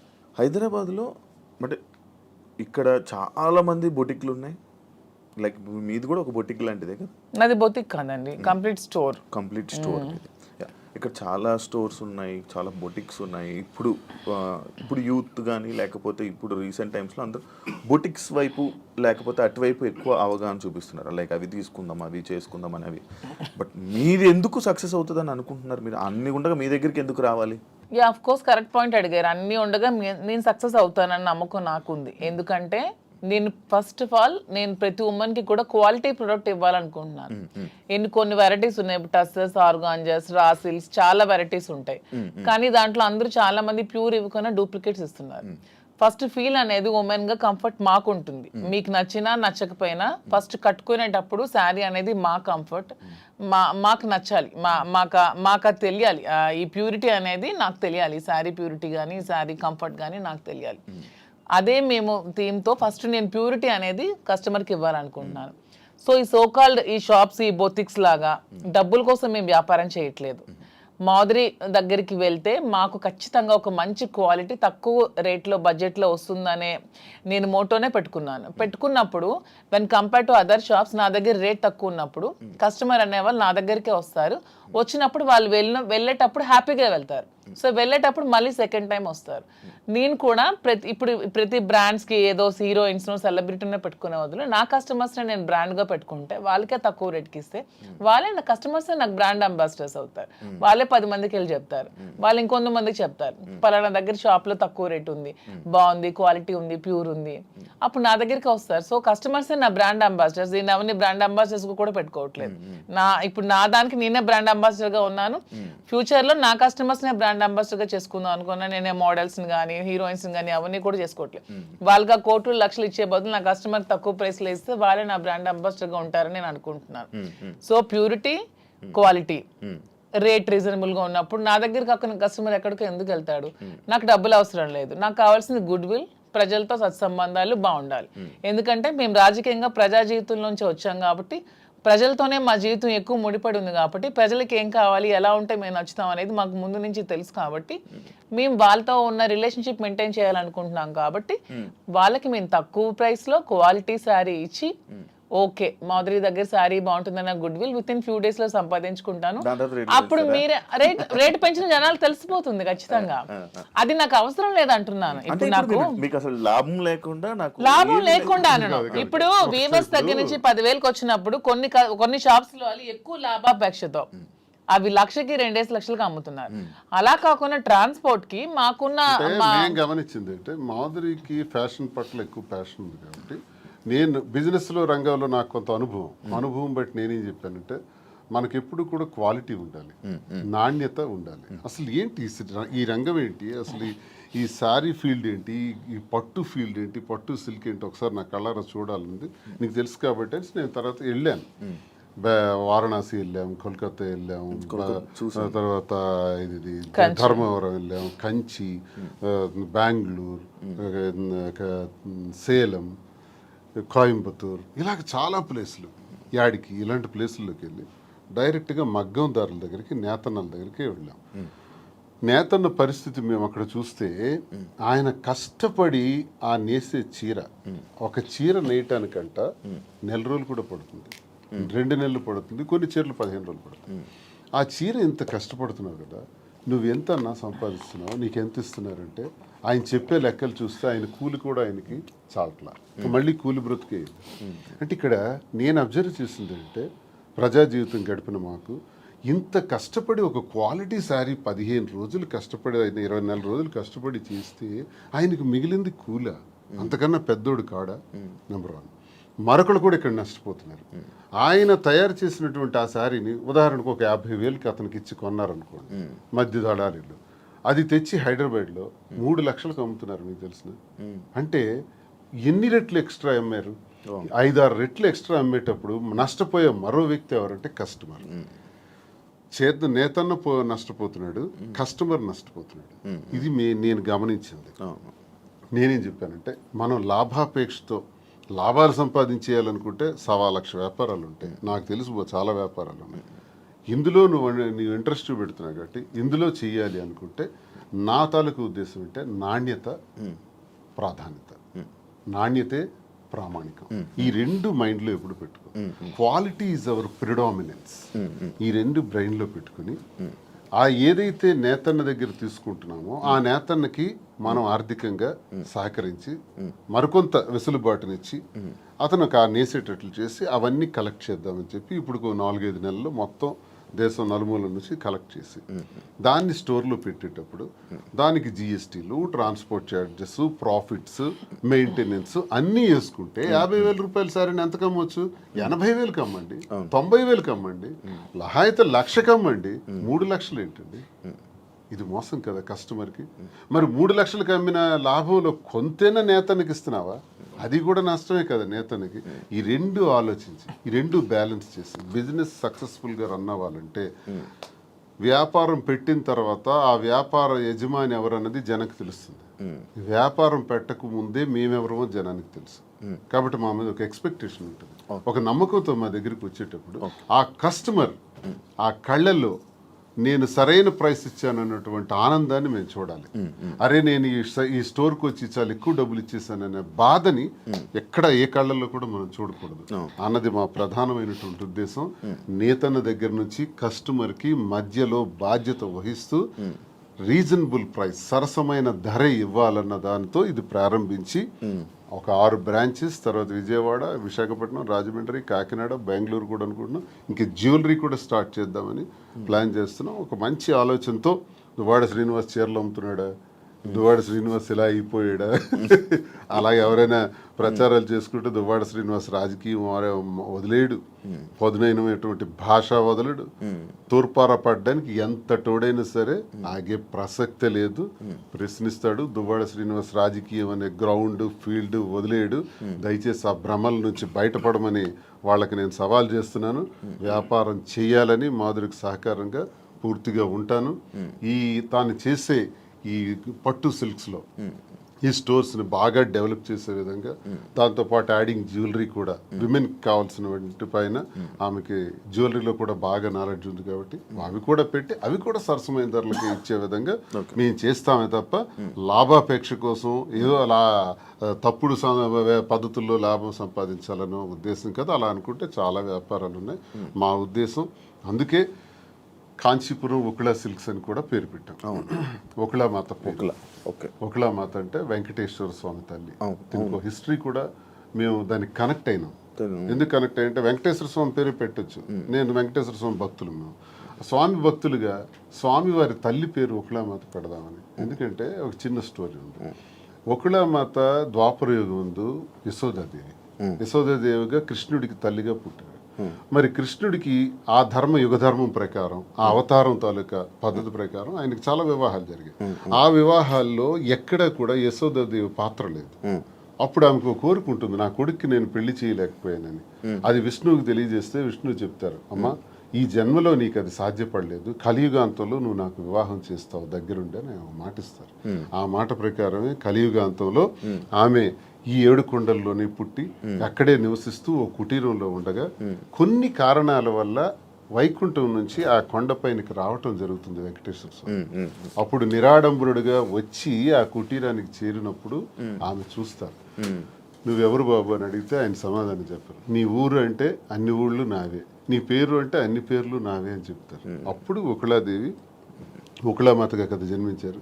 నీ పేరు శ్రీనివాసుడు అని పేరు పెడతాను, ఇక నుంచి నేను శ్రీనివాసుడు అని పిలుస్తాను అంటే వెంకటేశ్వర స్వామికి శ్రీనివాసుడు అని పేరు పెట్టింది ఒకళామాత. అక్కడి నుంచి అప్పుడు చెప్తారు ఆయన ఎవరన్నది ఆమెకు అర్థమవుతుంది.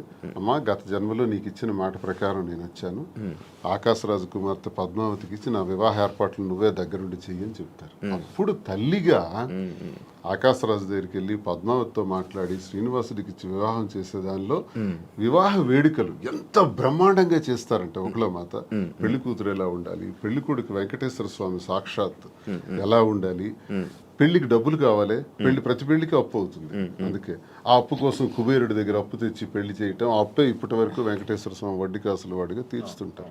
సో మేమెందుకు కనెక్ట్ అయినామంటే సాంప్రదాయాలకు నెలవైన, పెళ్లిళ్లకు నెలవైన, మంచి హస్తవాసి కలిగిన ఆ వెంకటేశ్వర స్వామి వారి తల్లి ఒకళామాత పేరుని కాంచీపురం పట్టు సిల్క్స్ కి నెలవైన ఆ ప్రాంతాన్ని కంచి కామాక్షిదేవి ఆశీస్సులతో కాంచీపురం ఒకళ సిల్క్స్ అని పేరు పెట్టి ఈ పట్టు చీరలు ఏదైతే మేము అమ్ముతామో సాంప్రదాయాలకు నెలవైన అమ్మవారి ఆశీస్సులతో ప్రతి ఒక్కరి చేతికి తాకాలని, వారి పాదాలని, వెంకటేశ్వర స్వామి విగ్రహం కూడా అక్కడ పెడుతున్నాం, ఒకళామాత విగ్రహం కూడా ఉంటాయి, వారి పాదాలకు తాకి ఆ వస్త్రాలను అందరికీ అందజేయాలనే ఉద్దేశంతో కాంచీపురం ఒకళ సిల్క్స్ అని పేరు పెట్టాం. అందుకు మీకు స్టోరీ తెలియజేస్తాను. ఇది ఒక దీని మీద ఇంత ఎక్సర్సైజ్ చేసామని చెప్పడానికి మీకు నేను తెలియజేస్తాను. ఇంత కష్టపడి ఇంత ఎక్సర్సైజ్ చేసి లాభాపేక్ష కోసం చేసింది కాదు, ఒక గుడ్ విల్ పెంచుకోవటానికి, మరింత సేవలు వ్యాపార రంగం ద్వారా కూడా అందించడానికి ప్రజలకు ఇది మేము చేస్తున్నాం. మీ యూట్యూబ్ ఛానల్ ఎలా నడుస్తుంది? బాగా నడుస్తుంది? లేదండి, షాప్ గోల్లో పడి యూట్యూబ్ ఆపేసాను, చాలా రోజులు అయింది. స్టార్టింగ్ లో మీ యూట్యూబ్ ఛానల్ కి ఎంతో తక్కువ మంది ఫాలోవర్స్ ఉండేవాళ్ళు. అలాగే ఈ మధ్య ఇష్యూ అయిన తర్వాత మంచి సబ్స్క్రైబర్ తో, మంచి వ్యూవర్షిప్ తో, అదే చాలా లక్షల సబ్స్క్రైబర్, మంచి వ్యూవర్షిప్ తో వెళ్ళింది, మంచి సక్సెస్ అయినట్టుంది యూట్యూబ్ అంతా. రెవెన్యూ పరంగా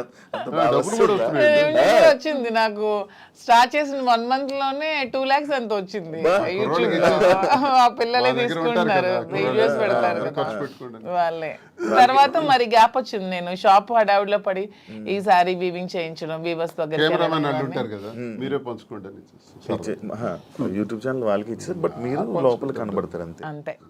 నాకు లోపల రెవెన్యూ కోసం కాదు, నాకు పబ్లిక్ తో ఇంటరాక్షన్ కావాలి, పీపుల్ నాకు దగ్గర అవ్వాలి. ఫేమింగ్ అంటే ఫేమ్, జనాల్లో ఫేమ్ అంటే ఒక అందరూ నన్ను గుర్తుపట్టాలి, ఈ ఫేమ్ పిచ్చి ఉందా?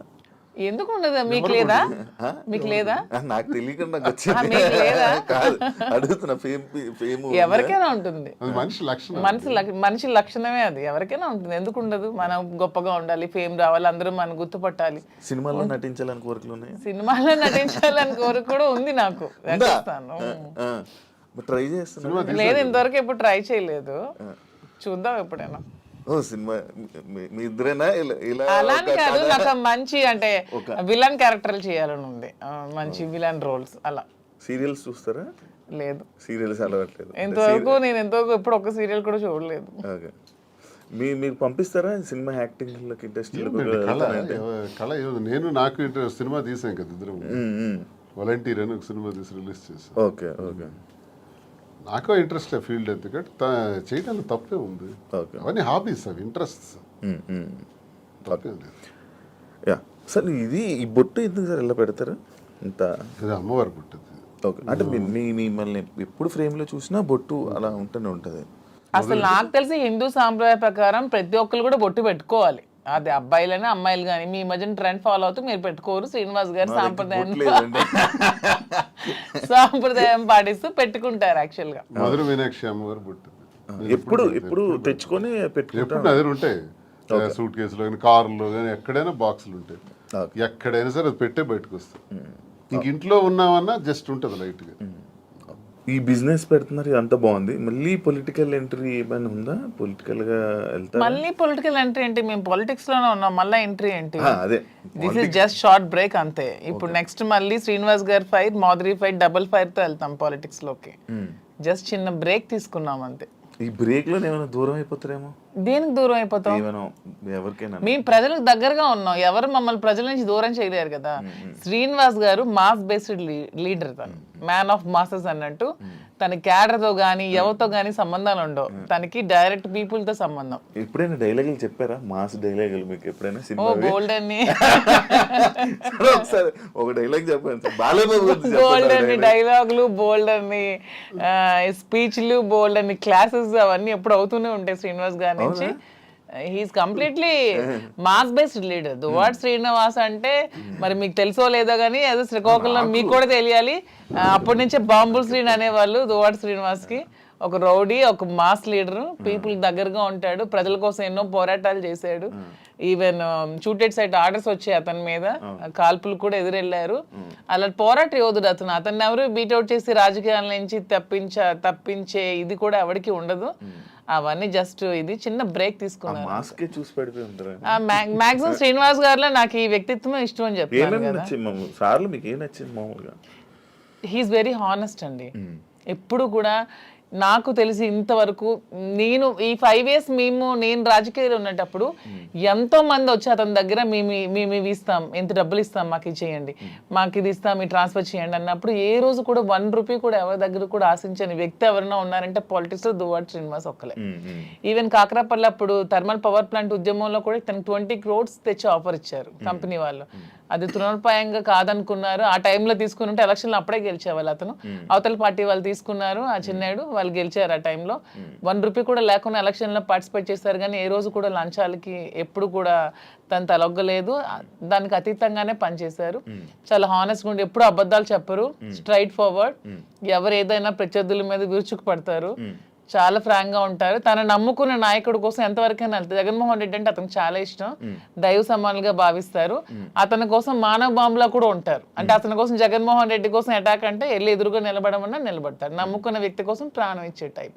సో ఇంత మంచి క్వాలిటీస్ ఎవరిలో ఉంటే ఎవరైనా ఇష్టపడతారు. ఒక పాయింట్ మధ్యలో, శ్రీని గారు అబద్ధాలు ఆడరండి? అస్సలు ఆడరు. మీరు ఎప్పుడు అబద్ధం ఆడలేదు మీ వైఫ్ వాణి గారి దగ్గర? కానీ అక్కడ నేను అబద్ధం ఎప్పుడు దేనికి ఆడాలి? అన్ని ఫెయిర్ గానే ఉంటాను నేను. ఓకే. ఇప్పుడు ఈ విషయాన్ని ఫెయిర్ గా ఉండడం వల్లే ఎక్కువ గొడవలు అయ్యి అర్థం చేసుకోవాలి అతన్ని. ఓకే. సరే, అదే మా ధైర్యం. ఇప్పుడు అవినీతి తినన్నట్టు అవినీతి అక్రమాలు భూదందాలు అధికార దుర్వినియోగం చేస్తే ఇప్పుడు కూటమి ప్రభుత్వంకి బెస్ట్ ఛాన్స్. నా మీద అవన్నీ తీయొచ్చు, లోపల ఇయ్యొచ్చు. నేను ఇంత టార్గెట్ చేసి మాట్లాడదాను కదా. ఇంతమంది నాయకుల మీద ఎన్ని ఉంటాయి కానీ ఇతని మీద ఏం ఉండవు, క్లీన్ చిట్ తో ఉంటారు. జరగడానికి వీళ్ళు అవి నేను చేయను. అదే నా ధైర్యం. మీరు అదే ఇందాక మర్చిపోయారు, మీరు ఏం డైలాగ్ ఎప్పుడైనా చెప్పారా మాధురి గారికి? ఏమైనా ప్రపోజ్ చేసినప్పుడు కానీ లేకపోతే అప్పుడప్పుడు ఏమైనా చెప్తా ఉంటారు? న్యాచురల్ గా ఉంటుంది తప్ప డైలాగ్స్ ఇవన్నీ కావు. తనకి ఆ రకంగా నాలో ఉన్న క్వాలిటీస్ నచ్చిండొచ్చు. ఆమెలో ఉన్నటువంటి ప్రేమతత్వం నాకు నచ్చింది. అదే కదా నేను కోల్పోయాను. ఆమె దగ్గర అదే పొందాను. నా కోసం పాపం అన్యాయం అయిపోయింది, ఒంటరి అయిపోయింది, కన్నవారి అత్తవారి దగ్గర మాట పడింది. సమాజంలో చాలా మంది ఏకాకిం చేసేసినారు. ఈ పరిస్థితుల్లో ఏం చేయాలి? నా పిల్లలు బాగానే ఉన్నారు, భార్య అందరూ బాగానే ఉన్నారు, ఆస్తులు రాసేసాను. సో వదిలేద్దామా? మా కోసం త్యాగం చేసిన అమ్మాయికి మేమే రాజకీయాల్లో తీసుకొచ్చి విడిచిపెట్టేస్తే ఒకవేళ ఏదైనా జరిగితే మనసు చిన్నది చేసుకుంటే ఆ పాపం మాకు చుట్టదా? మరి అలా ఉండేటువంటి అమ్మాయికి భరోసాగా నేను నిలబడ్డాను. నిలబడి నేను త్యాగం నేను నిలబడటం గొప్పతనం కాదు, నాలాంటి వాడి కోసం ఆమె నిలబడటం గొప్పతనం. నా జీవితం అంతా కూడా కేసులు, గొడవలు, ఇబ్బందులు, శత్రువులు, శత్రువర్గాలు చాలా ఎక్కువ. పాలిటిక్స్లో సొంత పార్టీలో కూడా నాకు శత్రువులు ఉన్నారు. సొంత పార్టీలో నా తీరు నచ్చని వాళ్ళు ఉన్నారు. నేను ముక్కుసూటిగా ఉంటాను కాబట్టి ఎవరికి నచ్చదు. నేను ఎవరికి ఖాతరు చేయను. నా వ్యక్తిగత జీవితం నా మైండ్లో ఏదనుకుంటే అదే చేస్తాను. ఇలాంటి విభిన్నమైన కోణాలు కలిగిన వ్యక్తితో తానెందుకు ఈ టార్చర్ భరించాలా? తందు త్యాగమా నా త్యాగమా? ఇన్ని బాధల మధ్య నేను భరోసాగా ఉండి మేము కలవాల్సిన పరిస్థితి వచ్చిందే తప్ప మేమేదో సమాజానికి చేసింది ఏదో ఇలా ఉండొచ్చా, ఇలా చెయ్యొచ్చా, ఇలా మీకే ప్రశ్నించబడిన వాళ్ళు చాలా మంది అనొచ్చు.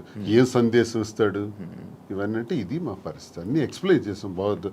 దయచేసి విమర్శించేవాడు కూడా మీరు చాలా సందేశాలు మీవి తీస్తే బోల్డ్ ఉంటాయి. ఓకే, ఇప్పుడు మీ ఇద్దరు పిల్లల్ని మీ ముగ్గురు పిల్లల్ని మేమే చూసుకుంటాం అది అన్నారు కానీ వాళ్ళు యాక్సెప్ట్ చేస్తారా? మీ దగ్గర మా ధర్మం చేస్తున్నారా? మా ధర్మం మాది. ఇప్పుడు చేసినా చేయకపోయినా వాళ్ళ పిల్లలు ఆల్రెడీ సెటిల్డ్ అండి. ఒక అమ్మాయి, ఇద్దరు అమ్మాయిలు డాక్టర్లు అయిపోయారు. ఒక అమ్మాయికి ఆల్రెడీ మ్యారేజ్ చేస్తారు. ఇంకో అమ్మాయికి మ్యారేజ్ ఉంది. అది కూడా వాణి గారు డబ్బులు అడిగారు. అది కూడా తను ఒప్పుకున్నారు. మ్యారేజ్ చేయడానికి మేము ఫైనాన్షియల్ గా ఇస్తామని చెప్పి అది కూడా ఒప్పుకున్నారు. దాని కూడా నాకు ఏ విధమైన ప్రాబ్లం కూడా లేదు. ఇప్పుడు అందరూ అనుకుంటూ ఉంటారు మాధురి నాశనం చేసింది, మాధురి ఇచ్చేసింది, అది చేసింది అని. ఇక్కడ నాశనం అయిపోయింది, కోల్పోయింది ఎవరు? నేను, నా పిల్లలు. ఈ హోల్ చాప్టర్ లో నేను ఇంతవరకు ఎప్పుడు ఎవరి దగ్గర అనలేదు కానీ మీ ఐ డ్రీమ్, నా పిల్లలు కోల్పోయారు కదా లైఫ్ ని. నా పిల్లలు అనాథలు అయిపోలేదా? నా పిల్లలు సమాజంలో ప్రాబ్లమ్స్ ఎదుర్కోరా? Vani already 58 years old, 60 years women. తనకి అన్ని సెటిల్ అయిపోయింది, ఫైనాన్షియల్ గా వెల్ సెటిల్డ్ అయిపోయింది. పిల్లలిద్దరిని పెళ్లిళ్ళు చేసుకుంది. పిల్లలిద్దరు డాక్టర్లు అయిపోయారు. నా పిల్లలు ఇంకా చిన్న చిన్న 5 years 7 years పిల్లలే. సో ఇందులో కోల్పోయింది ఎవరు? నేను, నా పిల్లలు. అందరూ ఈజీగా అనేవచ్చు ఆస్తులు తీసుకుంది, అవి చేసుకుంది, ఇవి చేసుకుందని. కానీ హోల్ చాప్టర్లో నేను, నా పిల్లలు లాస్ అయ్యాం. ఇందులో లాస్ అయింది. శ్రీనివాస్ గారు లాస్ అవ్వలేదు, వాళ్ళ వైఫ్ లాస్ అవ్వలేదు, వాళ్ళ పిల్లలు లాస్ అవ్వలేదు, నా ఫ్యామిలీ, మా హస్బెండ్ వాళ్ళు లాస్ అవ్వలేదు. దీంట్లో నేను, నా పిల్లలు కోల్పోయాం మా జీవితాన్ని.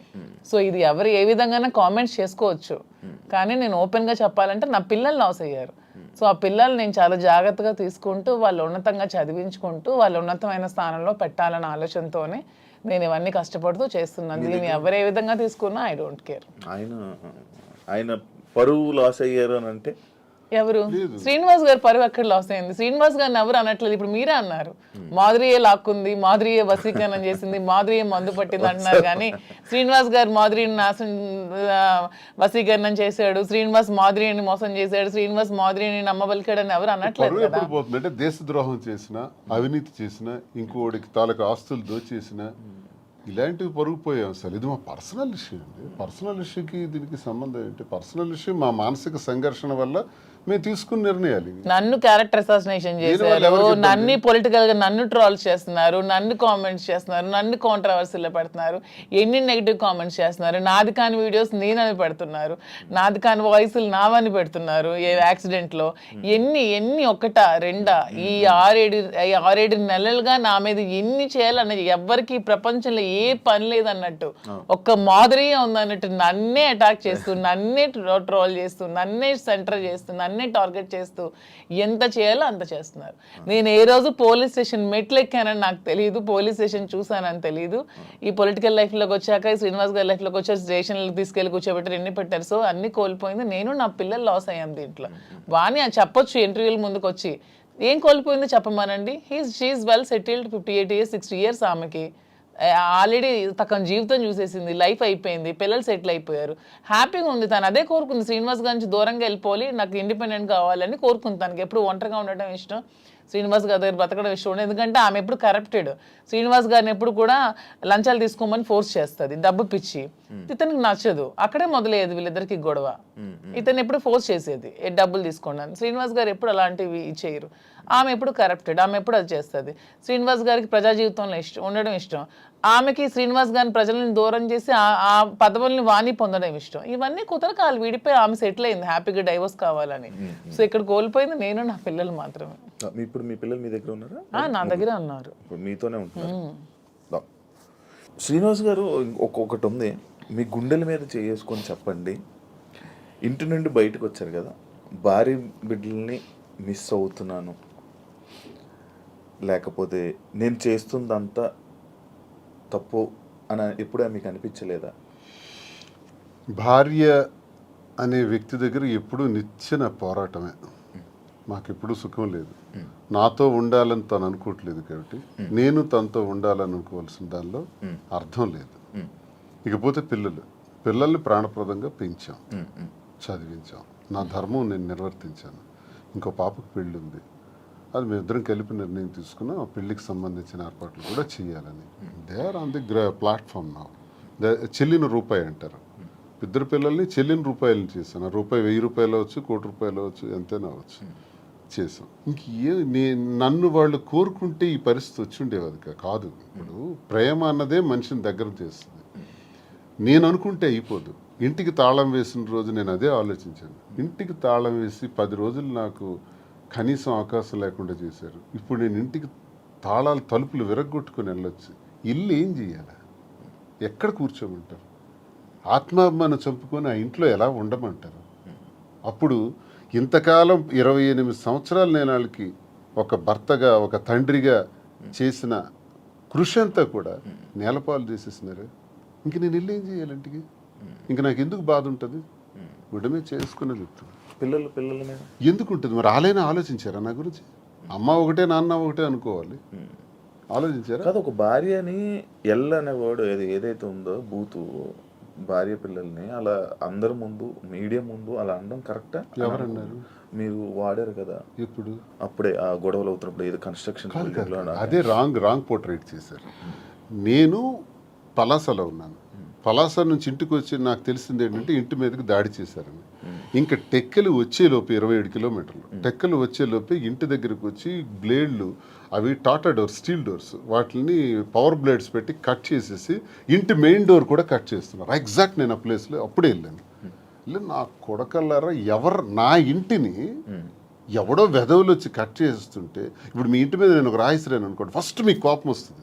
కోపం వచ్చి నా మీద రియాక్ట్ అవుతారు, తర్వాత మిగతా విషయాలు చూస్తాం. ఆ రియాక్షన్లో భాగంగానే నేను వెంటనే అన్నాను అని ఒక కర్ర తీశాను. కర్ర తీసి ఆ కోపంతో ఉద్రేకం అయిపోయాను. నా గేట్ కొట్టేసినారు, ఇంక మెయిన్ డోర్ కట్ చేస్తున్నప్పుడు ఆ ఊగిపోయే ఆ కోపంతో నేను కర్ర తీసి ఇంకా ముందుకు పోతున్నప్పటికీ పిల్లలు, వైఫ్ వెంటనే నేలకేసి కొట్టాను. వీడియో మీరు అబ్జర్వ్ చేయండి. అది నేలకేసి కొట్టి 30 రోజుల పాటు లోపల మేడ మీదే ఉన్నాను. మళ్ళీ బయటకు రాల 30 days. ఎందుకు నేలకేసి కొట్టాలి? ఆ వీడియోలో నేను ఆ ఎల్లని పదం వాడింది ఆ ఇంటి మీద కట్ చేయడానికి వచ్చే వాళ్ళ మీద, వీళ్ళ మీద కాదు. కానీ వాళ్ళ మీదకి నేను వెళ్తుంటే వీళ్ళు ఎదురుగా వచ్చారు. వచ్చినప్పుడు నేలకేసి కొట్టాను. నేలకేసి కొట్టింది కూడా మీరు చూడండి ఆ వీడియోలో. ఎందుకు నేలకేసి కొట్టాలి? పైకి తీసింది, పైకి తీసిన కర్ర ఎవరికైనా తగలాలి, ఏదో జరగాలి, తగలలేదే, నేలకెందుకు కొట్టాను? దాని అర్థం వాళ్ళు ఎదురుగా వచ్చారు కాబట్టి, వీళ్ళు మళ్ళీ ఎదురుగా వస్తున్నారు, నేలకేసి కొట్టేశాను. ఆ బాధ వాళ్ళ మీద ఉండే ప్రేమాభిమానాలతోనే నేలకు కొట్టాను. లేకపోతే కర్ర పైకి లేచి ఉండేది. 4 రోజులు నరకమే అనిపించాను ఇంట్లో. రోజుకి 2 ఇడ్లీలు తిని బతికిన రోజులు కూడా ఉన్నాయి. ఎవరు చూస్తారు? ఇంటి దగ్గర ఇళ్ళే సరెండర్ చేసి అచ్చెన్నాయుడు సహాయంతో చుట్టూ పోలీసులుండి ఓడిపోయానని నాకు చేసిన హింసకు ఇవన్నీ అవసరమా అండి? ఆ రోజు ఎక్కడి నుంచి పోవాలి, ఎక్కడున్నా పర్వాలేదు, లుంగీ షర్ట్ గాడు ఇన్ని విమర్శించిన ఆమె ఆఖరిలో ఒక మాట మార్చింది, ఆయన ప్రాణానికి ప్రమాదం ఉందని. మరి ప్రాణానికి ప్రమాదం ఉన్నప్పుడు ఇప్పుడు 4 నెలలు అవుతుంది, నేను ఎక్కడున్నానో చూస్తున్నాను. మరి ఇప్పుడు ప్రాణానికి ప్రమాదం లేదా? ఇంటికి తాళం వేసావు కదా, తాళం వేసి ఈ రోజుకి సుమారు 2 ఏళ్ళు పైన అయిపోయింది కదా, ఇప్పుడు నా ప్రాణానికి ప్రమాదం లేదా? ఈ సడన్గా వచ్చిన వాక్కులే. మరి అంతకుముందు టెక్కల నుంచే పోవాలన్నావు, ఉండకూడదన్నావు. అసలు పరిష్కార మార్గం ఇదా? భార్యాభర్తల మధ్య జరిగే గొడవకి పరిష్కార మార్గం ఇదా? 4 గోళ్ల మధ్య చర్చించుకోవాలి, లేదా పెద్ద మనుషులకు చెప్పాలి, పరిష్కరించుకోవాలి, లేదా కోర్టుకు పోవాలి. మీడియా ఏంటి? ఇంటికి రావడానికి మీడియా ఎందుకు? కార్యకర్తలు ఎందుకు? ప్రజలు ఎందుకు? అంటే రచ్చ చేయడానికి కదా, నన్ను అబాస్పాలు చేయడానికి కదా, నన్ను క్యారెక్టర్ అసాసినేట్ చేయడానికి కదా. అప్పుడు ఎలా కలుస్తారో చెప్పండి. కానీ ఈ ఇష్యూ అప్పుడు ప్రేమాభిమానాలు ఎందుకు ఉంటాయో నాకు చెప్పండి ఒకసారి. ఈ మ్యాటర్ని మీరు ఏదో రాజకీయం చేసినట్టు ఇప్పుడు మాటల్లో అర్థమవుతుంది. అంటే అచ్చెన్నాయుడు గారు ఎందుకు వచ్చారు ఈ ఇష్యూ? మరి అచ్చెన్నాయుడు సహాయం లేకపోతే పోలీసులు వచ్చి అక్కడ ఆవిడకి ఎందుకంటే అంటే ఒక లేడీ అలా కాదు శివ గారు, ఒక్క నిమిషం అండి. ఈ ఇంటికి రాకముందే మేము ఏ ఇల్లు అయితే కట్టుకొని మా ఇద్దరం ఇంట్లో ఉంటున్నామో, ఈ ఇంటికి ముందు 1 year ముందే ఆవిడ డైవర్స్ కావాలని ఎదురు సెటిల్మెంట్ కోరుకుని ఎదురు సెటిల్మెంట్ అయిపోయింది. ఆమె డైవర్స్ కావాలని అడిగింది. శ్రీనివాస్ గారు పాపం పిల్లల కోసం ఆలోచించి డైవర్స్ వద్దు అది ఇది అని చెప్పినా సరే ఆమె ఏమీ వెనుకునే డైవర్స్ కావాలని 2023లో అడిగింది ఆమె. ఆగస్ట్ మేము 2024లో ఈ హౌస్ కన్స్ట్రక్షన్ చేసుకొని మా ఇద్దరం కలిసి ఇంట్లో ఉంటున్నాం. అది ఆమెకు కూడా తెలుసు.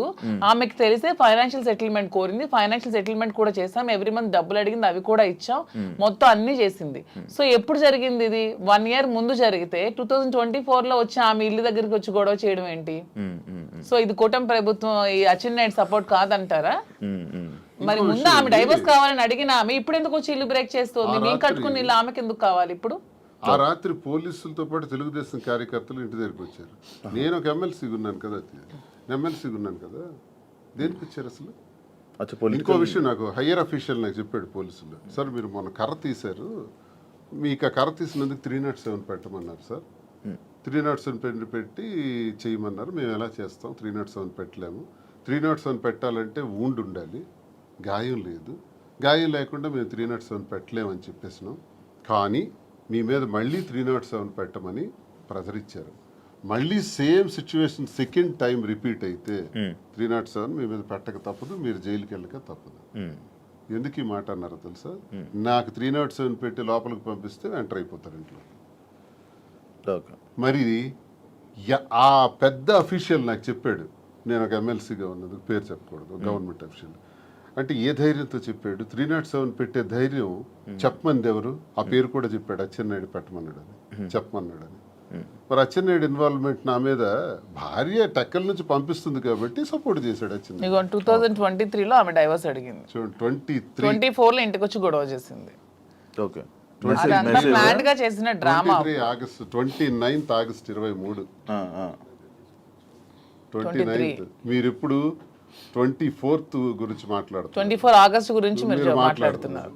ఇదే ఆగస్ట్ 29th నాకు ఇంటి నుంచి వచ్చినటువంటి message, never and ever dare to speak with me, never and ever dare to mention me as your wife in any interview, because we both don't want to have relation anymore. You only mention my name and I am also not to mentioning you as my husband. I want divorce అని first తానే. అది 2023. ఈ గొడవ 2024. 2022లోనే గొడవలు జరిగాయి. 2022 నుంచి మా ఇద్దరం కలిసే ఉన్నాం. She know everything. తను మీరు ఇద్దరు కలిసి ఉండండి, నాకు అనవసరం, నాకు టికెటే కావాలని చెప్పి కోరుకుందామె. అలాగని టికెట్ కూడా ఇచ్చేసారు శ్రీనివాస్ గారు. అయినా సరే ఆమె నిలబెట్టుకోలేకపోతే పార్టీ మళ్ళీ శ్రీనివాస్ గారు టికెట్ ఇచ్చింది. సో మా రాష్ట్ర ప్రజల దౌర్భాగ్యం, వాళ్ళ కర్మ చేసుకొని జగన్ చెప్పండి అని అంటే అనుకుంది కాబట్టి ఇవన్నీ జరిగాయి అంటున్నాను. లేకపోతే మా మధ్య ఇవన్నీ ఉండేవి కావు. చెప్తున్నా, ఆమె చేసిన దానికి ఇవన్నీ జరిగాయి.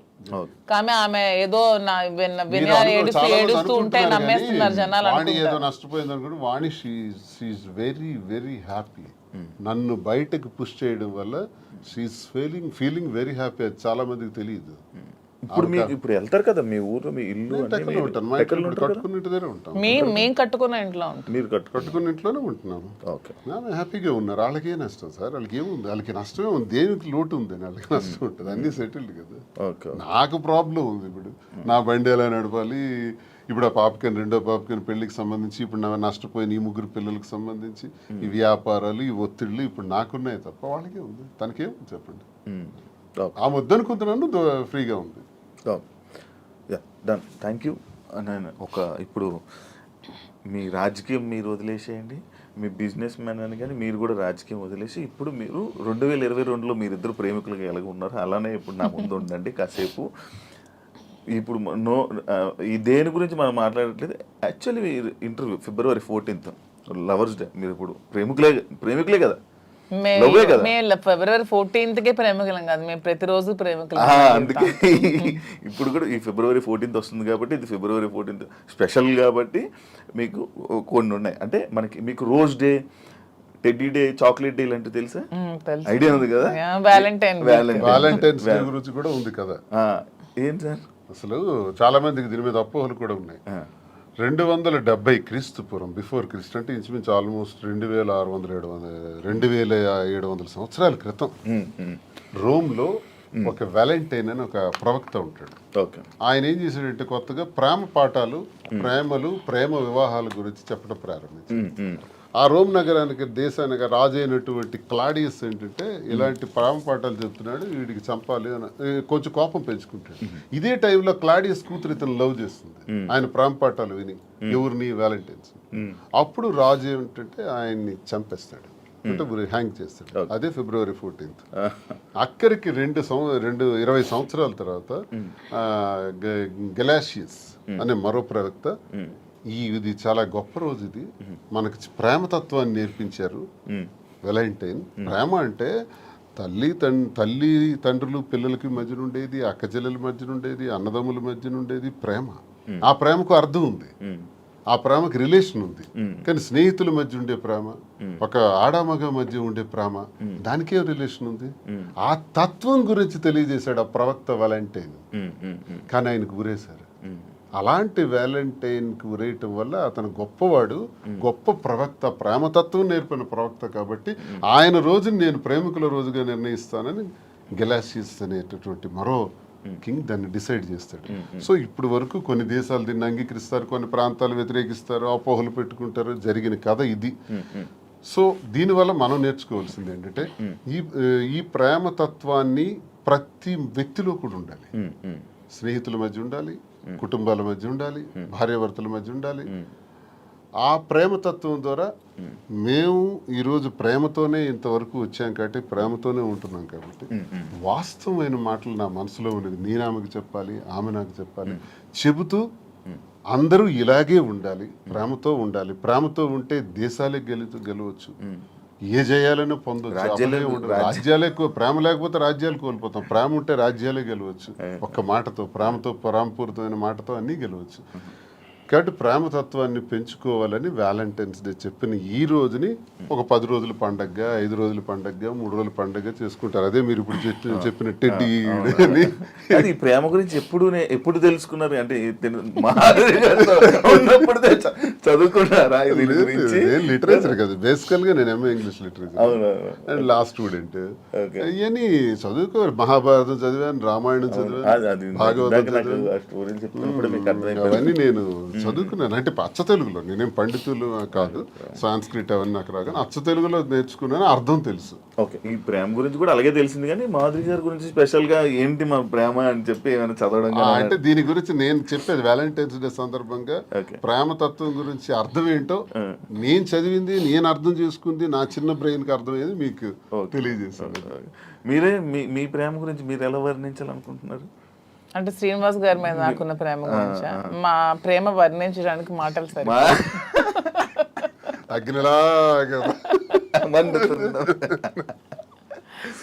ఇప్పుడు నేను ఈ రోజు వరకు ఎప్పుడు నా జీవితంలో వ్యాలంటైన్స్ డేకి ఈ డేస్ ఏవైతే ఉంటాయో అది నాకు ఎక్స్పీరియన్స్ లేదు. బట్ నేను ఎప్పుడు చూడలేదు.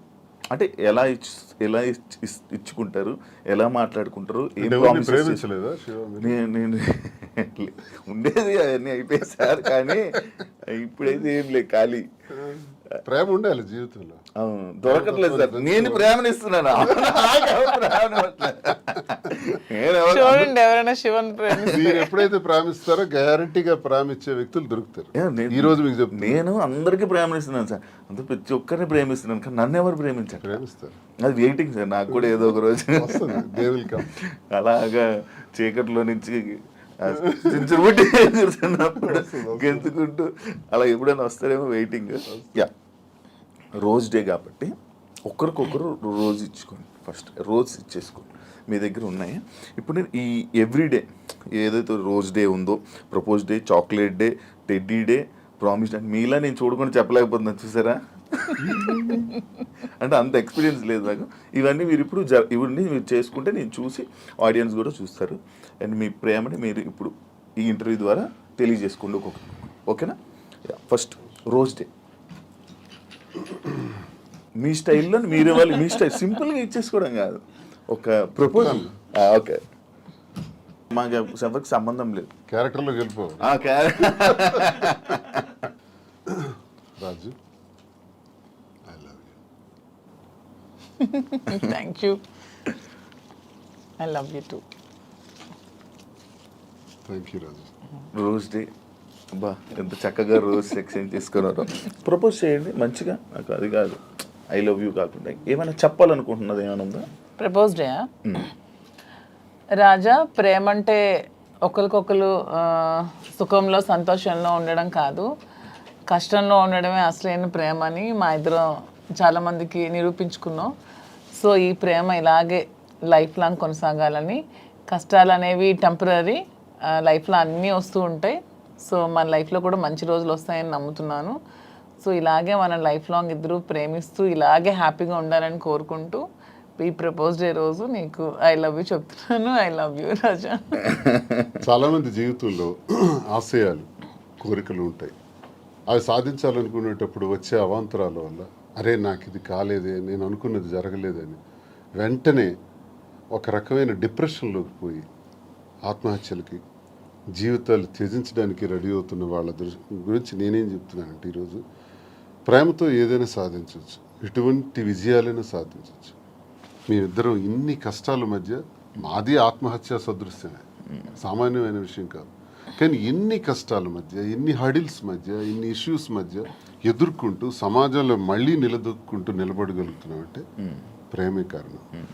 మన ఇద్దరి తాలూకా ఈ స్నేహం, ఈ ప్రేమ శాశ్వతం. సూపర్. చాక్లెట్ డే అన్ని డేస్ మీతో ఇప్పుడే ఇప్పుడు ఎక్స్పీరియన్స్ అవ్వలేదు కదా మీరు కూడా ఎప్పుడు? యా, చాక్లెట్ డే నాకు హార్ట్. ఇప్పుడు మీ ఇద్దరు ఆ చాక్లెట్ని ఓపెన్ చేసుకొని ఆ హార్ట్ అందులో ఒక చాక్లెట్ ఇద్దరు పంచుకొని షేర్ చేసుకోండి, ఒకరి నోరు ఒకరు తీప్ చేసుకోండి.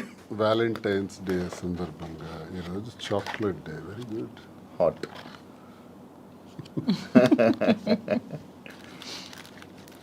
చాక్లెట్, నీకు ఇష్టమైన చాక్లెట్? నాకు యాక్చువల్గా చాక్లెట్స్ అంటే చాలా ఇష్టం.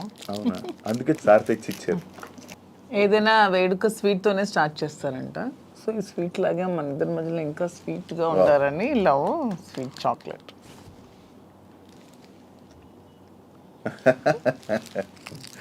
మన ఇంటర్వ్యూ ద్వారా మీకు అన్ని డేస్ అయిపోతున్నాయి. వ్యాలంటైన్ వీక్ అయిపోయింది. ఇప్పుడు టెడ్డీ డే. రాజు, వ్యాలంటైన్స్ డే సందర్భంగా ఈ టెడ్డీ బేర్ ఇది నీలాగే ఉంది, నీ మైండ్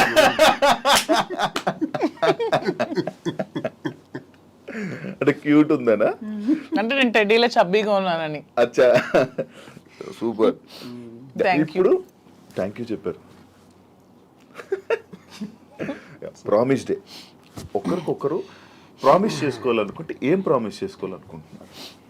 రాజు, నన్ను నమ్మి నా కోసం నిలబడినటువంటి నీకు నేను ఉన్నంత వరకు తోడుగా ఉంటాను, అండగా ఉంటాను. ఇది మాట. తప్పు. మీరు ఇది ఇప్పుడు చాలా మంది ప్రిడిక్షన్స్ అని ఎవరెవరో జ్యోతిష్య శాస్త్రాలు అంటే ఎవరెవరో చెప్తున్నారు మన ఇద్దరం ఏదో కష్టాలు వస్తున్నాయని, వీళ్ళు త్వరలో విడిపోతారని, ఏవో మన ఇద్దరి మధ్యన ఊహాగానాలు. వాటికి అతీతంగా ఒకటే సమాధానం చెప్తున్నాను, జీవితాంతం నా ప్రాణం పోయేంత వరకు ఈ చేయి విడవనని ప్రామిస్ చేస్తాను. సూపర్. ఇప్పుడు అసలేం టాస్క్. ఒకసారి నిల్చుంటారా? Hug day. హగ్ చేసుకొని ఏం చెప్పుకోవాలనుకుంటే హగ్ చేసుకోండి. నాకు ఎంత స్ట్రెస్ ఉన్నా సరే, ఎవరికైనా సరే ఎంత స్ట్రెస్ ఉన్నా, మన లైఫ్లో ఒక రైట్ పర్సన్ ఉన్నప్పుడు అతన్ని హక్ చేసుకుంటే ఆ స్ట్రెస్ అంతా పోతుందని నేను నమ్ముతున్నాను. రాజా హక్ చేసుకున్నప్పుడు నాకు కూడా అలాగే స్ట్రెస్ అంతా పోతుంది. సరే, ఇప్పుడు కిస్ డే. మీరు కిస్ చేస్తూ చెప్పండి మీ stress. Okay, super. Last but not least లాగా వ్యాలంటైన్స్ డే ఏం చేసుకోవాలనుకుంటున్నారు? వ్యాలంటైన్స్ డే రోజు ప్రేమని ఇద్దరి మధ్య ఉండే ప్రేమకే చిహ్నం వ్యాలంటైన్స్. ప్రతి ఒక్కళ్ళు కూడా ప్రేమతత్వంతో ఉండాలని, సంతోషంగా ఉండాలని ఈ వ్యాలంటైన్స్ డే రోజు అందరికీ కూడా నేను కోరుకుంటూ హ్యాపీ వ్యాలంటైన్స్ డే. సూపర్. ఫైనల్గా ఆడియన్స్కి, తెలుగు ప్రేక్షకులకి ఏం చెప్పాలనుకుంటున్నారు? మీ బిజినెసెస్ గురించి కానీ, మీ లైఫ్ గురించి కానీ, మీ జర్నీ గురించి కానీ. మా జర్నీ కోసం అందరికీ తెలుసు, చాలా మంది నా జర్నీ కోసం తెలుసుకున్నారు. నన్ను కూడా ట్రస్ట్ చేశారు కాబట్టి నన్ను కలవాలని చాలా మంది తహతాలు ఆడుతున్నారు. చాలా మంది కూడా అక్క మీ ధైర్యం ఉండుంటే మీ లైఫ్లో చాలా బాగుండే వాళ్ళని చాలా కోల్పోయామని నాకు చాలా మంది డైరెక్ట్ మెసేజెస్ కూడా పెడుతున్నారు. చాలా మంది నన్ను కలవాలని వాళ్ళ ప్రాబ్లమ్ షేర్ చేసుకోవాలని చెప్తున్నారు. నేను ఒకటే చెప్దాం అనుకుంటున్నాను, మన నిజంగా మనకు నమ్మి వచ్చిన వాళ్ళకి ఇప్పుడు శ్రీనివాస్ గారు నన్ను నమ్మారు, నేను శ్రీనివాస్ గారిని నమ్మాను. సో ఎటువంటి కష్టాలు వచ్చినా ఎటువంటి హడ్డల్స్ వచ్చినా ఇవన్నీ ఫేస్ చేస్తూ లైఫ్ లాంగ్ అలాగే కలిసి ప్రేమతో ఉండాలని నేనైతే అనుకుంటున్నాను. సో అలాగే మేము కూడా అలాగే ఉన్నాం. వ్యాలంటైన్స్ డే సందర్భంగా మాధురి కోరిక మేరకు ఈ ఫ్యాషన్ ఫీల్డ్లోకి ఎంటర్ అవుతున్నటువంటి సందర్భంగా ఆమె ప్రారంభిస్తున్నటువంటి కాంచీపురం ఓకుళ సిల్క్స్ ఈ వ్యాపారంలో అందరూ ఆశీర్వదించాలని ప్రేమతో ఆమెను కోరినటువంటి కోరికకు నేను కూడా ప్రేమతో పూర్తిగా ఆమెకు సహకరిస్తున్నటువంటి ఈ వ్యాపారం ఉంది. ప్రతి ఒక్కరి ఆశీస్సులు సహకారం ఉండాలని, అందరూ ఆమెకు ఆశీర్వదించాలని, ఈ వ్యాపారం అందరు మనసులకు నచ్చే విధంగా, అందరు మన్ననలు పొందే విధంగా, కస్టమర్ తాలూకా సంతోషం ఒక బాధ్యతగా తీసుకొని తను చేస్తున్నటువంటి వ్యాపారానికి సహకరించాలని ప్రతి ఒక్కరికి మీ ద్వారా అండ్ మెయిన్లీ కాంచీపురం వక్లా సిల్క్స్ మా కోసమే కాదు, మీకోసం కూడా. మీరే మా బ్రాండ్ అంబాసిడర్స్. మీకోసమే నేను పెడుతున్నాను, మీకు దగ్గర అవ్వాలని. మీరందరూ నా షాప్ విజిట్ చేయండి, అప్పుడు మీరే అనుకుంటారు ఎస్ మాధురి మా కోసమే పెట్టిందని. ఆ నమ్మకంతోనే మీరు వెళ్తారని గ్యారంటీ అయితే నేను ఇస్తున్నాను. మార్చి 3వ తారీఖున ప్రారంభం అవుతున్నటువంటి ఈ శుభారంభానికి అందరూ రావాలని ప్రతి ఒక్కరిని పేరు పేరున మీ ఐ డ్రీమ్ ఛానల్ ద్వారా అందరికీ కోరుకుంటున్నాను. Thank you so much Srini గారు అండ్ మాధురి గారు ఇంటర్వ్యూ ఇచ్చినందుకు, మీ ప్రేమని మాతో షేర్ చేసుకున్నందుకు, అండ్ మీ విషయాల్ని, మీ పర్సనల్ విషయాలను కూడా మాతో షేర్ చేసుకున్నందుకు thank you so much. And మీరు ఇంకా ఇలానే హ్యాపీగా ఉండాలని, మీరు పెట్టబోతున్న ఈ ఏదైతే బిజినెస్ ఉందో అది కూడా మంచి సక్సెస్ అవ్వాలని మనస్ఫూర్తిగా కోరుకుంటూ, అందరూ ప్రేక్షకులు, అందరూ ఆడియన్స్ మొత్తం ఎవరైతే ఉన్నారో జనాలందరూ వెళ్ళి మీ శారీస్ ఒకసారి చూసి నచ్చితే తీసుకోవాలని మనస్ఫూర్తిగా కోరుకుంటూ thank you so much. Interview చూసారు కదా ఇంటర్వ్యూ. ఇంకొక గెస్ట్తో మళ్ళీ మేము ముందుకు వస్తా. అంతవరకు